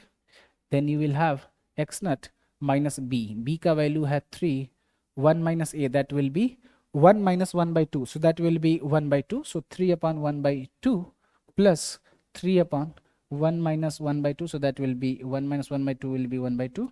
So let us see. So x2 would be equal to 1 by 2 to the power t x naught minus this would be 6, okay, plus this will be 6. So this will come out to be option number 1. okay, so ऐसे question में जो भी आपको formula पता है उस formula को use करो और डायरेक्टली सॉल्व कर लो. Coming to the question number 72. द डिमांड कर्व फॉर मनी L equal to 0.25 y and supply of money m bar by p equal to 500 in this case. LM curve is vertical. ये केसेस देख लेते हैं. So you have ये L है, ये दोनों इक्विलिब्रियम में बराबर होंगे. So you have 500 equal to 0.25 Y. So you will have Y equal to 2000. Okay, I का वैल्यू नहीं दे रखा है, सो आई का वैल्यू मैटर नहीं करेगा, y पे कंस्टेंट होगा. So let us see, here you have y, here you have i. So y का value 2000, so something like this. So this is 2000. The LM curve is vertical. Yes, it is vertical and defined by y equal to 2000, and this defines the classical case. अगर vertical LM curve होगा तो classical case. बिल्कुल सही बात है. Okay, the LM curve is vertical and defined by y equal to 125. ये तो गलती है. The LM curve is upward sloping नहीं है. LM curve is horizontal नहीं है. ओके, सो सारे ऑप्शंस ऐसे ही छट जा रहे हैं. क्लासिकल केस अगर आपको नहीं भी पता होता तो भी कोई दिक्कत नहीं थी. Coming on to the next question, question number 73. Suppose the expected rate of inflation in India is 10%, whereas that in US is 4%. What is the expected rate of depreciation of Indian rupee vis-a-vis US dollar according to the relative purchasing power parity theory? So inflation India में 10% है, यानी कि Indian currency 10% से अपनी value गिरा रही है. US का इन्फ्लेशन 4% है, यानी कि यूएस का जो डॉलर है वो अपना 4% से अपनी वैल्यू डिग्रेड कर रही है. रुपी 10% से डिप्रिशिएट हो रही है, यानी कि 10% से वैल्यू गिर रहा है. और यूएस का करेंसी जो यूएस डॉलर है वो 4% से अपना वैल्यू गिरा रहा है.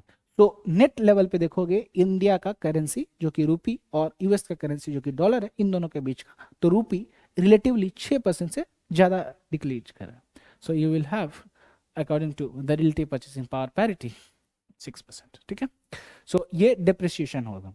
अगर मान लो यहाँ पे अगर दिया होता कुछ एक्सपेक्टेड रेट ऑफ इन्फ्लेशन की जगह यहाँ पे दे देता एक्सपेक्टेड रेट ऑफ डिफ्लेशन. ठीक है, सो डिफ्लेशन देता तो ये निगेटिव में वैल्यू होता. So -10 -4, so that will be appreciation. ठीक है, कितने से? So -10 and -4, so that will come out to be -14%. So वो एक एप्रिसिएशन होती है वैल्यूज की. ठीक है, सो ये भी ध्यान रखना कुछ ऐसा अगर क्वेश्चन आए तो. Now coming on to the next question, question number 74. The economy of Indus grows at 6% per annum and its investment ratio is 31.2%. What is the capital output ratio of this economy by the assumption of the Harrod-Domar model? So यहाँ पे G is equal to S upon K. This K is capital output ratio. Okay, G is the growth rate, S is the saving rate.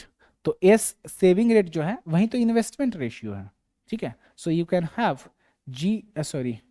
You can have K equal to S upon G. So S का value है 31.2%, G का value है 6%. So you will get this has 5.2%. तो cancel हो जाएगा. So you will have this has 5.2 as the right answer. ये formula याद रखना. ओके, सो सेविंग इन्वेस्टमेंट बात बराबर है. ठीक है, change in capital stock investment बात बराबर है. Now coming on to the next question, question number 75. Including the governor of Reserve Bank of India, how many members are there in the monetary policy committee? 6. 3 internal, 3 external. 3 from RBI, 2 की internal member कहलाते हैं, और 3 जो है आपके external member है जो कि सेंट्रल गवर्नमेंट अपॉइंट करती है. Fine, now let us move to the question number 76. The committee to review the working of monetary system headed by dash recommended monetary targeting in India. So ये आपके सुखमोय चक्रवर्ती, इनको DSC वाले professor सुखमोय दा भी बोलते थे. ठीक है, सो 1982 में ये कमेटी फॉर्म हुआ था जिसका रिपोर्ट आया था 1985 में. Okay, so this is about Sukhamoy Chakravarty committee. Now coming on to the next question, question number 77. According to the Baumol-Tobin transaction demand for money approach, the optimum number of transactions.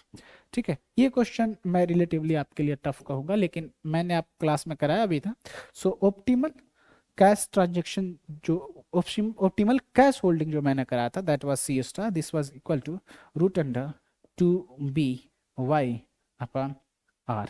Okay, और मैंने आपको एक formula लिखाया था that you have t जो कि transaction this is equal to y upon c, ये था। सो अगर कुछ ऐसा है that means you have this case, so you have t star equal to y upon c star, so you can write this as c star equal to y upon t star, यहीं से convert कर लो।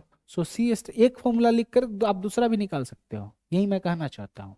So you can have C star equal to y upon t star, that will be equal to root under 2by upon r. So cross multiplication करोगे, so you will have this as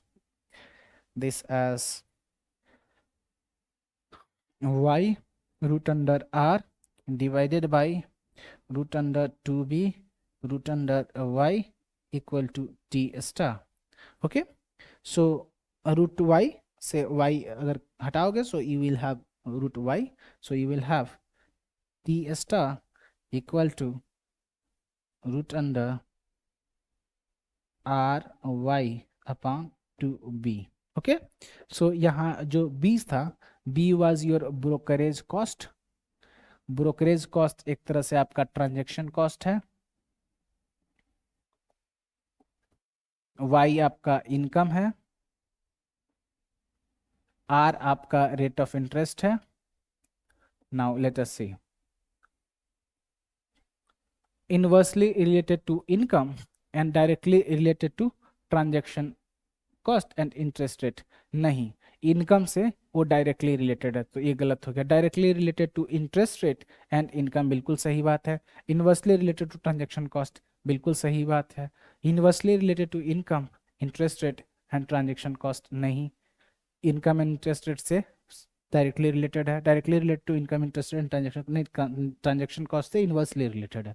so option number 2 will be the right answer for this particular question. Fine. Now coming to the next question. ये question तो direct ही था, कुछ ज़्यादा इसमें बताना नहीं है। If this is the opportunity cost of producing X in terms of Y in countries A and B, and this price ratio for X and Y, both the countries will go for complete specialization when price ratio will lie between these two. ठीक है, ये होना चाहिए, तो इसमें कुछ समझाने वाला है ही नहीं। Coming to the next question, question number 79. For a random variable x, e of x is x minus mu whole to the power expectation of x minus mu का power 4 equal to 16, ठीक है, ये दे रखा है, and e of x minus mu square equal to 2, what is the value of kurtosis for this variable. ठीक है, सो fourth moment, second moment ये आप जानते हो, को यूज करके you can write this as kurtosis. मैंने आपको फॉर्मूला भी कराया हुआ है, expectation of x minus mu to the power 4 divided by expectation of x minus mu square whole square, so this will be coming out to be 16 upon 2 का square, so this will come out to 16 upon 4, this will come out to be 4.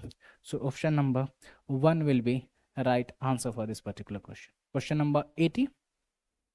A consumer has a demand function for good X given by dp equal to 100 minus p. So demand है यानी कि q is equal to 100 minus p, ये qd है, where p is the price of good, if price of x is 50 the value of consumer surplus. Okay, so linear demand है, so कुछ ऐसा linear demand का कुछ ऐसा होता है, so you have quantity, you have price, so इसके लिए आपको क्या निकालना है, consumer surplus निकालना है। So let this be the demand curve, so let this be the price. Okay, so you will have this as consumer surplus, so this is price, so price कितना है 50 है, ये कितना है 100 है। ओके, सो ये क्वांटिटी भी निकाल लेते हैं, क्वांटिटी कितनी आएगी, सो अगर प्राइस 50 है, so you will have quantity equal to 100 minus 50 equal to 50, so ये 50 आ गई। सो इस ट्रायंगल का वैल्यू निकालोगे, हाफ ऑफ 50, 50 माइनस 0 और 100 minus 50, so that will be 50, so this will come out to be 1250. Okay. Now coming to next question, question number 81. The currency to deposit ratio of an economy is 0.2 and the reserve to deposit ratio is 0.1. The value of money multiplier is, you know this as 1 plus CD upon CD plus RR plus ED. So you have ED नहीं दिया हुआ है, so इसको 0 assume कर लोगे. इसका value है 0.1, इसका वैल्यू है 0.2, इसका वैल्यू है 0.2. So you will have this as 1.2 upon 0.2 plus 0.1, so 0.3. So this will come out to be 4. So option number 4 is the right answer for this particular question. Now coming on to the next question, question number 82. Suppose z equal to f of xy is homogeneous of degree k, which of the following statement is true? अगर ये आपका k degree से homogeneous है तो इसका first derivative जो होगा वो k माइनस 1 डिग्री से होमोजीनियस होगा. इसका सेकेंड डेरिवेटिव लोगे x या y या दोनों का मिलाकर उसके रिस्पेक्ट में, सो वो k माइनस 2 डिग्री का होमोजीनिटी होगा. ये आपको मैंने क्लास में लिखाया हुआ है. सो ये फर्स्ट डेरिवेटिव है, सो k माइनस 1 होना चाहिए, ये गलत हो गया. ये सेकेंड डेरिवेटिव है तो k माइनस 2 होना चाहिए, भी गलत हो गया. ये सेकेंड डेरिवेटिव है तो डिग्री k माइनस 2 बिल्कुल सही है. ये सेकेंड डेरिवेटिव है, k माइनस 1 नहीं, k माइनस 2 होना चाहिए. So option number 3 is the right answer for this particular question. चलो next question, question number 83. Second order Taylor series approximation. अब सेकेंड ऑर्डर है तो हायर ऑर्डर नहीं करना है, लेकिन मैं आपको पहले लिखवा ही देता हूँ. So F of X equal to log of 1 plus X at X equal to 0. Okay, so इसके लिए पहले मैं फॉर्मूला लिखवाता हूँ. So you have F of X, यहाँ लिखवाता हूँ. F of X is approximately equal to F of A plus F prime A into x minus A. Okay, इसके नीचे 1 फैक्टोरियल लिखा होता है, वो 1 फैक्टोरियल इज इक्वल टू 1 है, plus F double prime A upon second derivative तो 2 factorial, X minus A second derivative तो square, plus ये चलता जाएगा.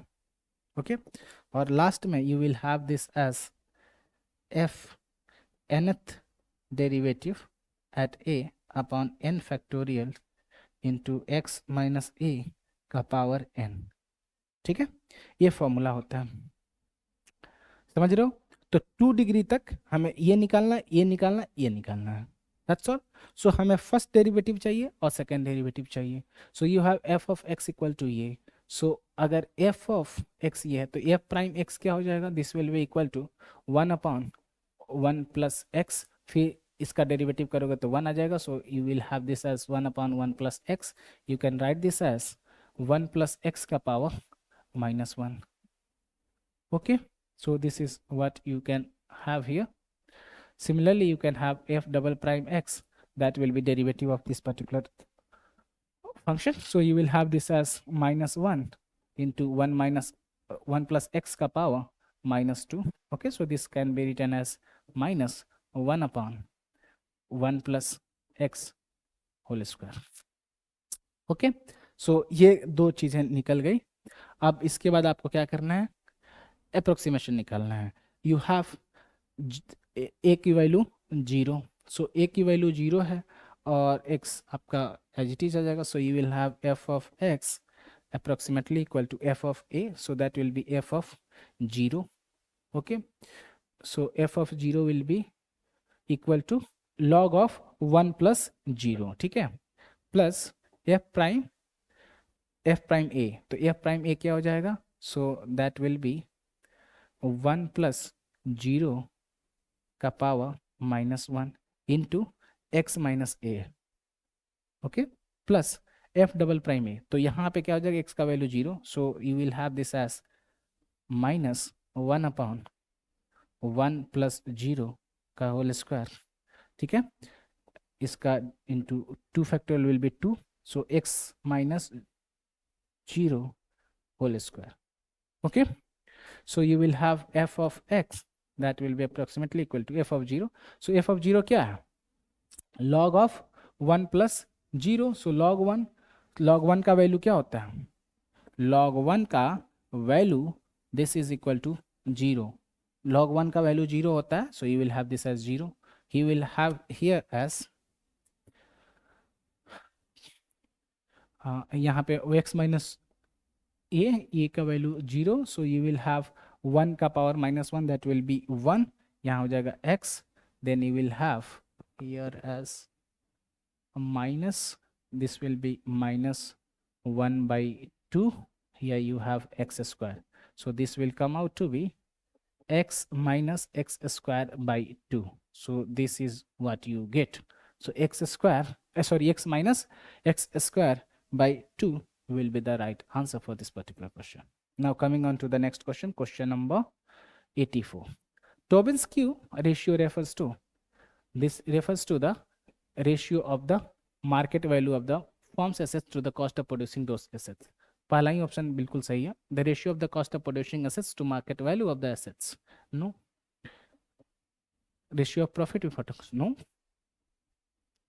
ठीक है, ऊपर में मार्केट वैल्यू होता है, नीचे में आपका जो कैपिटलाइजेशन की वैल्यू होती है। ओके, सो ये याद रखना, ऊपर में हमेशा मार्केट वैल्यू होगा।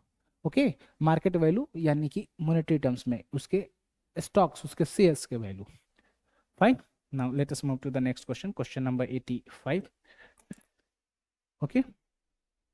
Suppose that for a random sample size 10, the value of covariance between two variables x and y is 100 and standard deviations of x and y are 5 and 20 respectively. What is the value of regression coefficients in regression of y on x?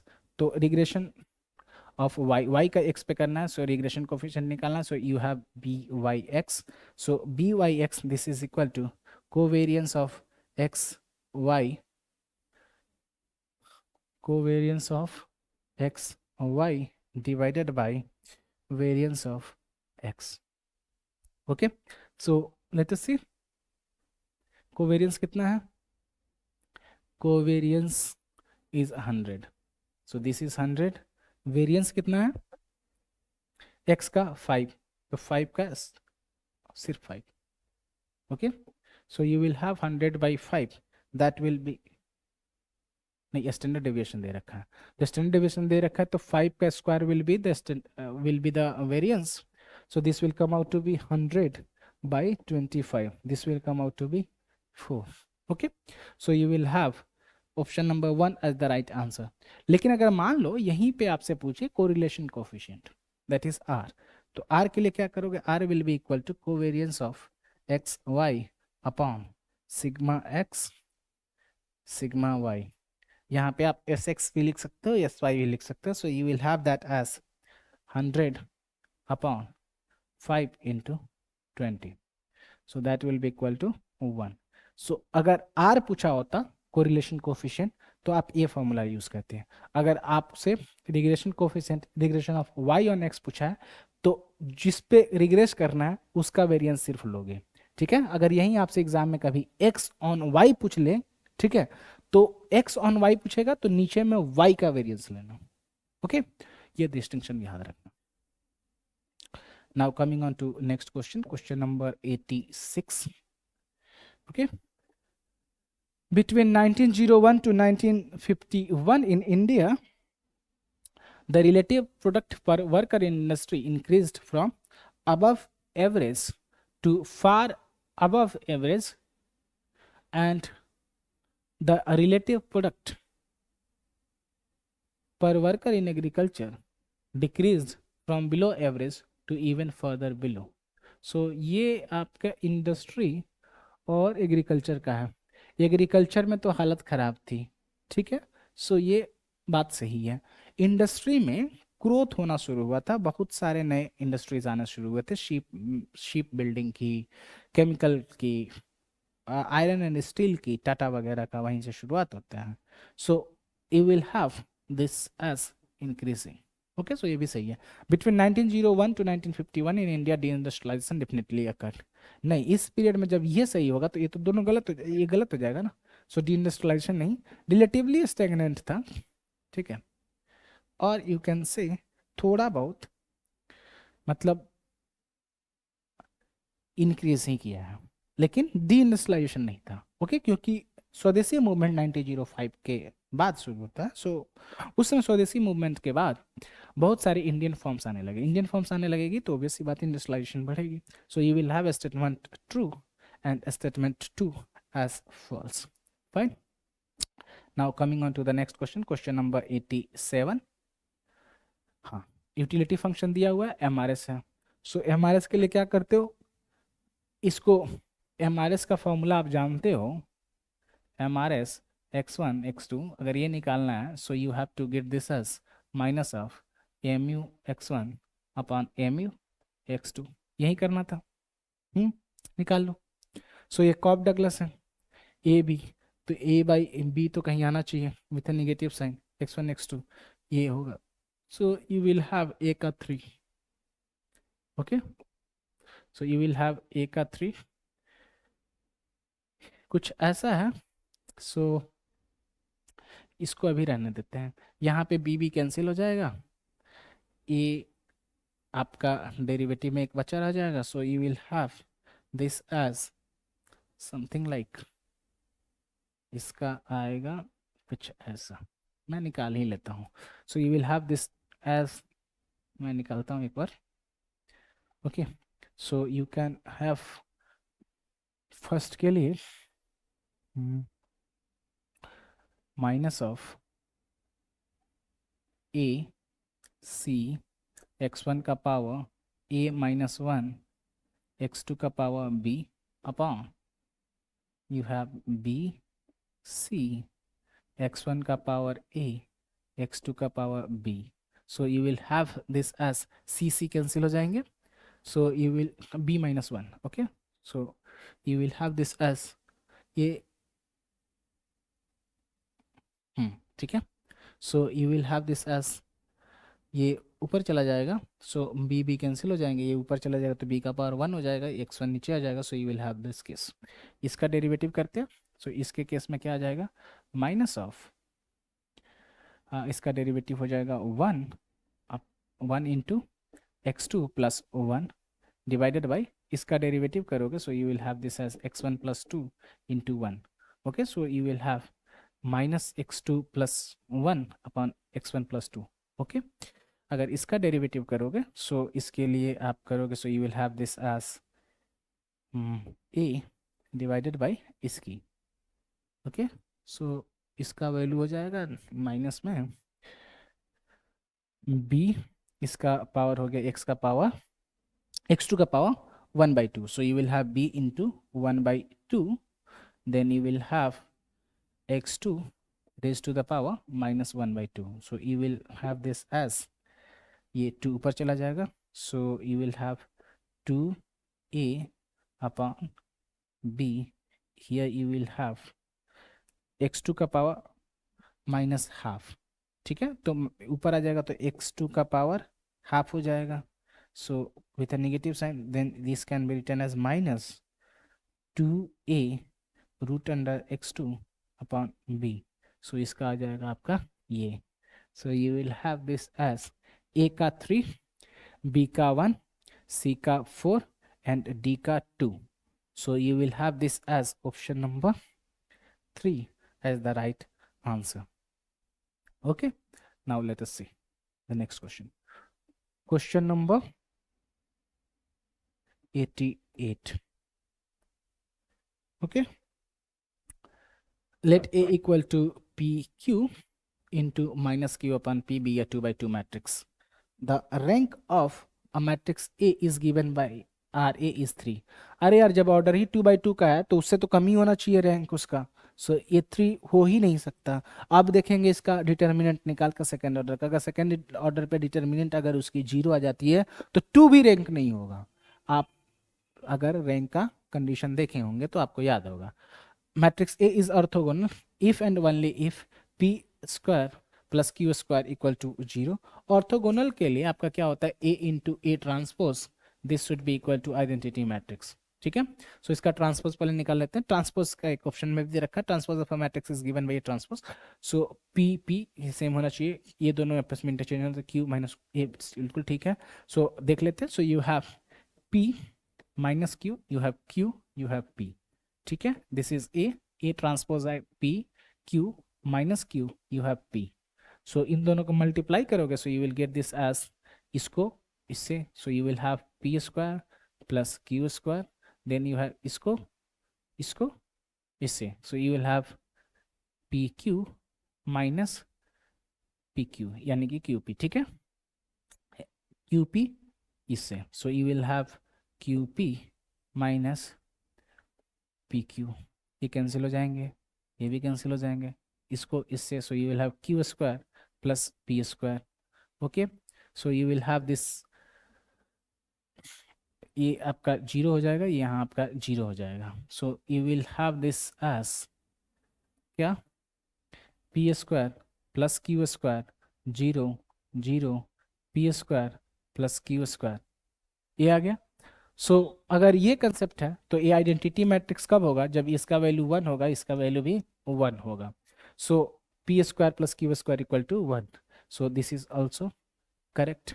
Determinant of a matrix A is determinant of A, okay, so determinant निकालोगे, so determinant of A that will be equal to P square minus minus of Q square, okay, so that is equal to P square plus Q square, okay, so P square plus Q square है, this is not equal to P, सो ये गलत हो गया, so you will have option number B, estimate B and C as true, so option number C would be the right, option number 3 would be the right answer.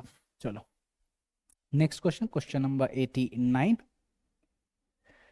which of the following points lie in the convex set of points 2 3 and 4 1, okay, so convex set 2 3 and 4 1, okay, so आप दोनों positive में है, so you will have x, you will have y, here you have y dash, here you have x dash, here you have 0, so मान लो यहाँ 1 है, यहाँ 2 है, यहाँ 3 है, यहाँ 4 है, यहाँ 5 है, 1 2 3 4 5, सो पहला पॉइंट है 2 3, दूसरा पॉइंट है 4 1, ओके, सो इनका जो कन्वेक्स सेट ऑफ पॉइंट्स, तो इनको ज्वाइन करने के बीच में, ओके, इसके बाहर का तो लाइट करने वाला नहीं है, समझ रहे हो, तो बाहर में इसका लाई नहीं करेगा, तो बाहर में लाई नहीं करेगा तो इधर के तरफ में तो नहीं आना चाहिए, यानी कि किसी का वैल्यू अगर 2 से कम है, 2 से कम है, या किसी का वैल्यू 4 से ज्यादा है एक्स एक्सिस वाले का,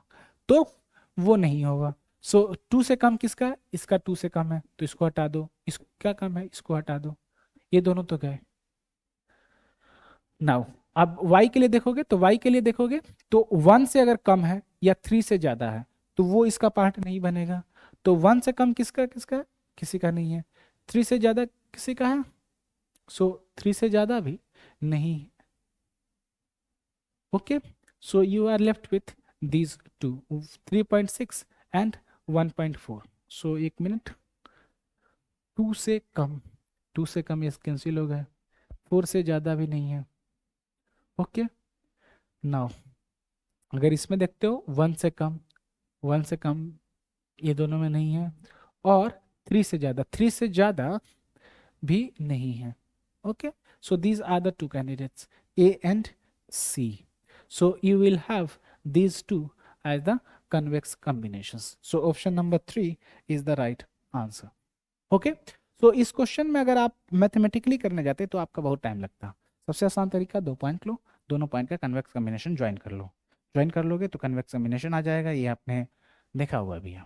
now let us move to the next question, question number 90, consider a competitive market, suppose per unit commodity tax is imposed on sellers, a tax on the commodity creates a wedge between price the buyers pay and the price which sellers receives, हाँ, price paid by buyers are higher as compared to price paid to the seller, और बीच का जो gap होता है वही तो tax होता है, post tax equilibrium quantity increases, नहीं यार decreases, okay, if the supply is more elastic than the demand then the tax burden falls more heavily on buyers, बिल्कुल सही बात है, सप्लाई अगर ज्यादा इलास्टिक होगा तो बायर्स पे बर्डन होगा, सप्लाई ज्यादा इन इलास्टिक होगा तो सेलर्स पे बर्डन होगा, if the demand is more elastic है तो आपके बायर्स पे ज़्यादा बर्डन होना चाहिए, बायर्स बर्डन कम होना चाहिए, सेलर्स पे बर्डन ज़्यादा होना चाहिए, क्योंकि डिमांड वाले स्विच कर जाएंगे. सो demand is more elastic than supply, then the tax burden falls more heavily on buyers. नहीं, गलत है. Imposition of the tax creates deadweight loss, बिल्कुल सही है. So you will have A C and E, A C E, option number 3 as the right answer. Now coming to the next question, question number 91. Arrange the following in order of occurrence from the earliest to the latest. Okay, so देख लेते हैं. Ayushman Sahakar scheme 2020, Samarth scheme और scheme for capacity building in the textile sector 2017, Ayushman Bharat programme Pradhan Mantri Jan Arogya Yojana PM JAY 2018, PM Kusum 2019, national policy for skill development and entrepreneurship 2015. So you will have option E first, then B, then C, then D, then A. ठीक है, लेकिन इस तरह का question आपको याद करने में रिलेटिवली टफ ही है. So factual, purely factual, I would suggest you to leave. Now coming on to the next question, question number 92. हाँ, ये इंटीग्रेशन की बात हुई है. यहाँ ई दिया हुआ है, यहाँ लॉग दिया हुआ है. ई और लॉग दिया हुआ तो उनको सिंप्लीफाई कर लो ना, उनको आप सिंपल में कर लो. सो लेट अस सी, मैं न्यूमरेटर लेता हूँ पहले, e to the power 8 log x minus e to the power 4 log x. फिर डिनोमिनेटर में you have e to the power 4 log x minus e to the power 2 log x. ठीक है, so you can write this as this, you can write as e to the power log x का power 8 minus e to the power log x का power 4 divided by e to the power log x का power 4. जैसे कि आप जानते हो, अगर आप log x का पावर 4 लिखते हो, so you can write this as 4 log x लिखते हो. सो वही मैंने इससे इस पे आया ताकि मैं कुछ कैंसिल कर पाऊं, क्योंकि e log कैंसिल हो जाएगा ना, इसलिए minus e to the power log x square. Okay, so e log सब में कैंसिल हो जाएंगे. So you will have this as x to the power 8 minus x to the power 4 divided by x to the power 4 minus x to the power 2. So a square minus b square. So you will have this as x to the power 4 पहले कर लेते हैं. Okay, divided by x to the power 4 minus 1 divided by this as x square common. So x square minus 1. Fine. So x square से इसको cancel करोगे, so x square बचेगा. Okay, you can have a square minus b square, so that will be equal to a square plus a plus b into a minus b divided by x square minus 1. So ये cancel हो जाएंगे. So you will get this as x square plus 1. So this will come out to be x to the power 4 plus X square. ये value आ गया. अब इसका integration कर लो. So integration of X to the power 4 plus X square, ठीक है, dx, that will be equal to x to the power 5 upon 5 plus x to the power 3 upon 3 plus c. Okay, so you will have this as option number 2. Simplification easy नहीं था, simplification ही आपका main इसमें था. Integrate करने जाते तो आपका बहुत टाइम लगता है, इंटीग्रेट आप कर ही नहीं पाते इनफैक्ट. चलो यहाँ देखते हैं. An industry has two forms. They face an inverse demand function P equal to 20 minus 4Q and the constant unit cost of rupees 8. The Cournot duopoly equilibrium price and quantity will be, देखो, price equal to A minus BQ, MC equal to C. ये जो होता है, so in that case you know that QI star that is equal to A minus C upon कुर्नो. अगर duopoly है सो 2 होता है, लेकिन you have B into n plus 1, 2 नहीं 3. So you have B into n plus 1. 2 कब होता है? Monopoly के लिए. Okay, so you have this A is equal to 200 okay, C का वैल्यू है 8, so Q1 star this is equal to Q2 star. Okay, so दो ही है। बी का वैल्यू है 4, you have this as n is 2, so you have this, so you have Q1 star equal to Q2 star equal to 192 upon 12, that will come out to be 16. Okay, so Q star equal to sum of these two, Q1 star plus Q2 star, that will come to be 32. So you have P star equal to 200 minus 4 into 32, so that will be 200 minus 812, so that will come out to be 72. So you will have price as 72 and quantity as 32. Okay, now coming on to the next question, question number 94. The simple neoclassical solo model assumes, ये आपका Herod neutral assume करता है, technical change ये बस रट्टा मार लेना। Okay, ये आपका लेबर ऑगमेंटिंग होता है, सोलो न्यूट्रल टेक्नोलॉजिकल चेंज, इसको आप कैपिटल ऑगमेंटिंग बोलते हो। ये सारा मैंने आपको कराया हुआ भी है, ठीक है, टेक्निकल चेंज वाले में। नाउ ये ऐसा क्यों है? क्योंकि अगर कॉप डगलस अगर नहीं होगा तब जाकर ये जो कंडीशन है वो बैलेंस्ड ग्रोथ पाथ नहीं देता, अगर हैरोड न्यूट्रल नहीं है। ठीक है, सो मैं लिखवा ही देता हूं, if not a Cobb Douglas production function then only Harrod neutral technological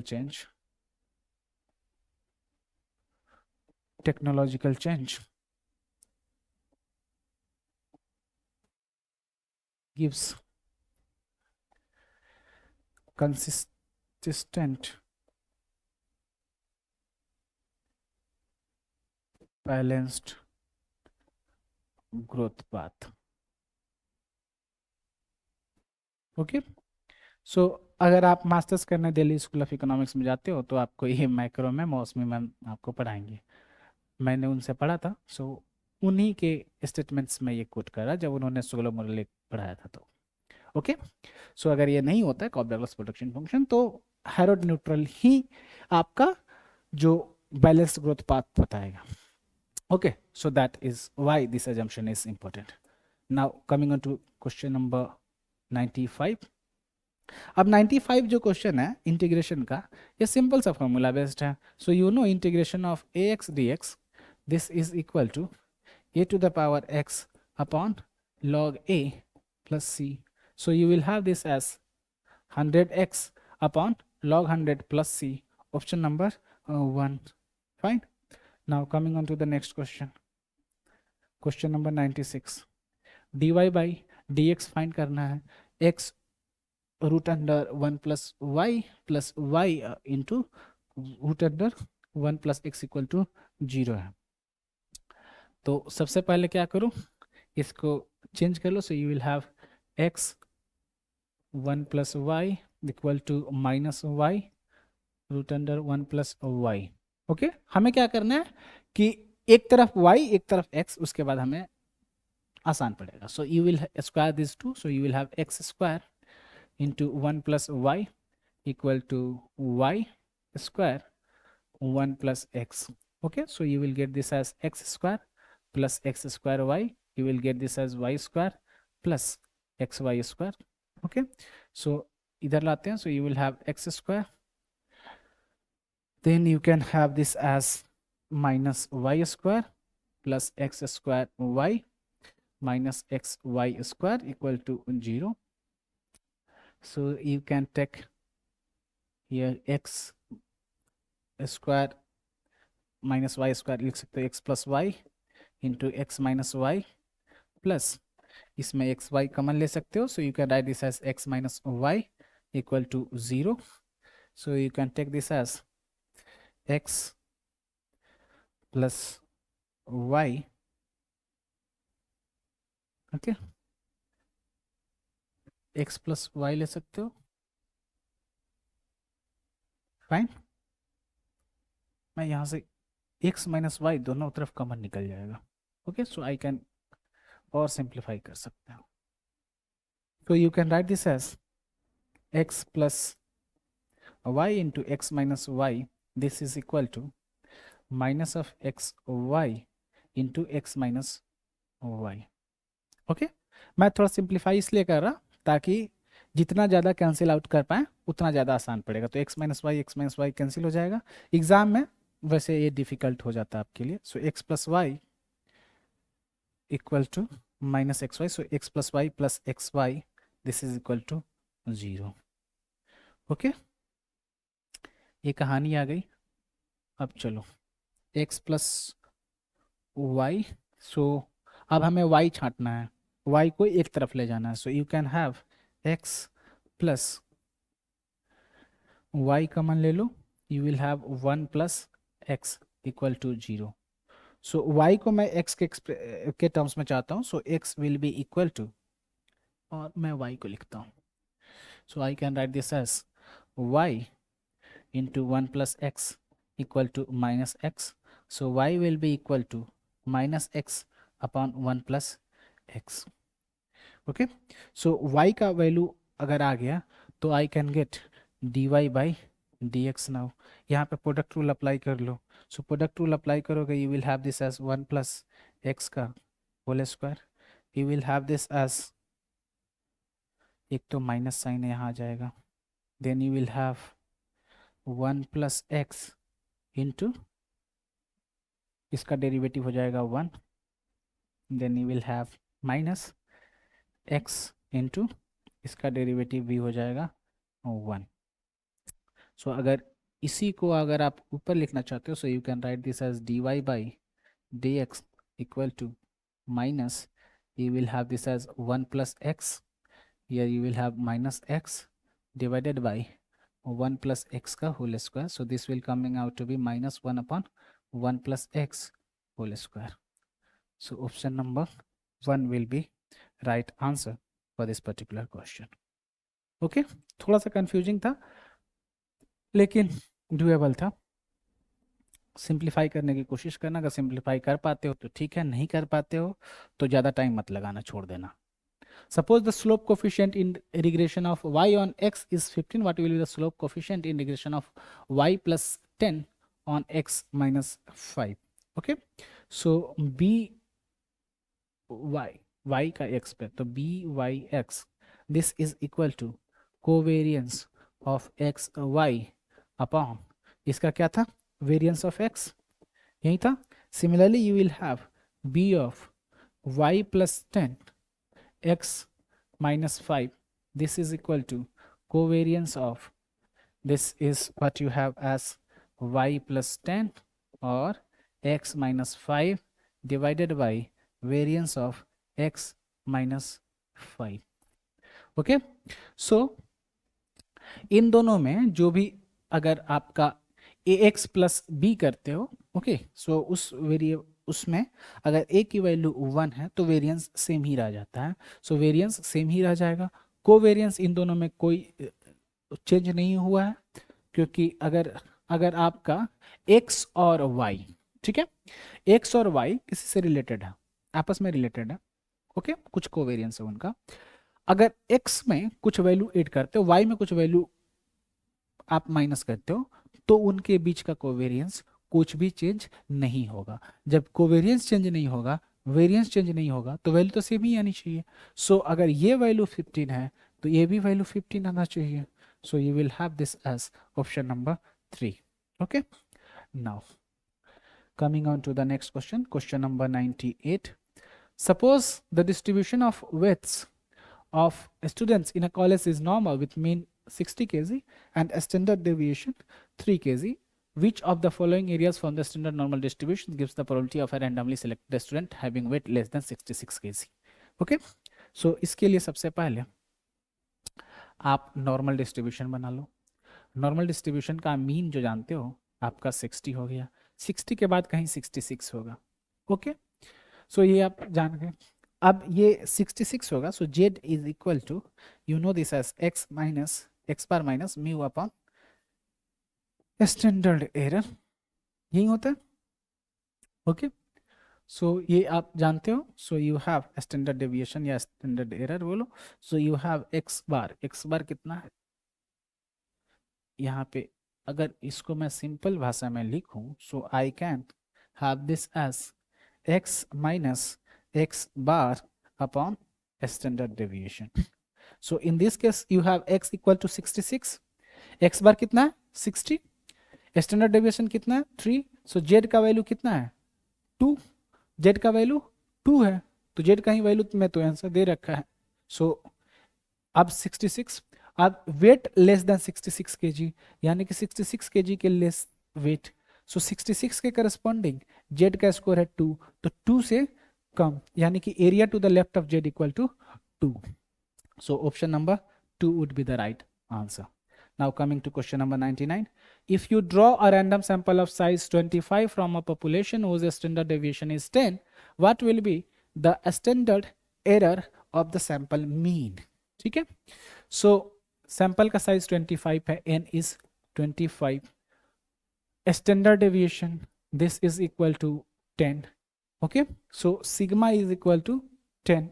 अब यहां से स्टैंडर्ड एरर निकालना है सैंपल मीन का, सो आप जानते हो standard error of sample mean this is equal to sigma upon root n, sigma का वैल्यू हो गया 10, root n 25, so this will be 10 upon 5, this will come out to be 2, so you will have option number 2 as the right answer. Okay, now coming on to the last question, fully sterilized intervention by the central bank at the time of capital inflows leads to which of the following changes in the central bank balance sheet? Okay, so sterilized intervention मतलब buying and selling of foreign currencies by the central bank। अब यहाँ पे sterilized मतलब fully sterilized मतलब जितने भी उसको forex अगर आ रहा है तो उसको खरीद कर रख लिया, और अगर जरूरत है तो वो बेच दिया। अब यहाँ समझो, अब कैपिटल इनफ्लो हो रहा है, कैपिटल इनफ्लो का तो आरबीआई यानी कि सेंट्रल बैंक बाइज फॉरेक्स, जब फॉरेक्स बाई करेगा तो उसको सेल करना पड़ेगा, यानी कि sells and sells domestic currency. So domestic currency जब सेल करेगा तो उसके बैलेंस शीट में डोमेस्टिक करेंसी कम होगी और फॉरेन रिजर्व्स, फॉरेन एक्सचेंज का रिजर्व बढ़ जाएगा। So rise in the net foreign assets and decline in domestic assets, बाकी सारे गलत दे रखे हैं। So this is all that we had to discuss in this lecture. एक क्वेश्चंस रिलेटिवली आपके डुएबल थे, बहुत सारे क्वेश्चंस आपके फैक्चुअल थे, बहुत फैक्चुअल क्वेश्चंस के लिए मैंने आपको बता रखा है। मोस्ट ऑफ द क्वेश्चंस आप जानते हो डायरेक्टली, आप अपने क्लास नोट्स और जो लिमिटेड मटेरियल्स प्रोवाइड किए गए हैं उन मटेरियल्स को अगर आप देखते हो सो काफ़ी डुएबल है। Okay, take care, bye bye, all the best.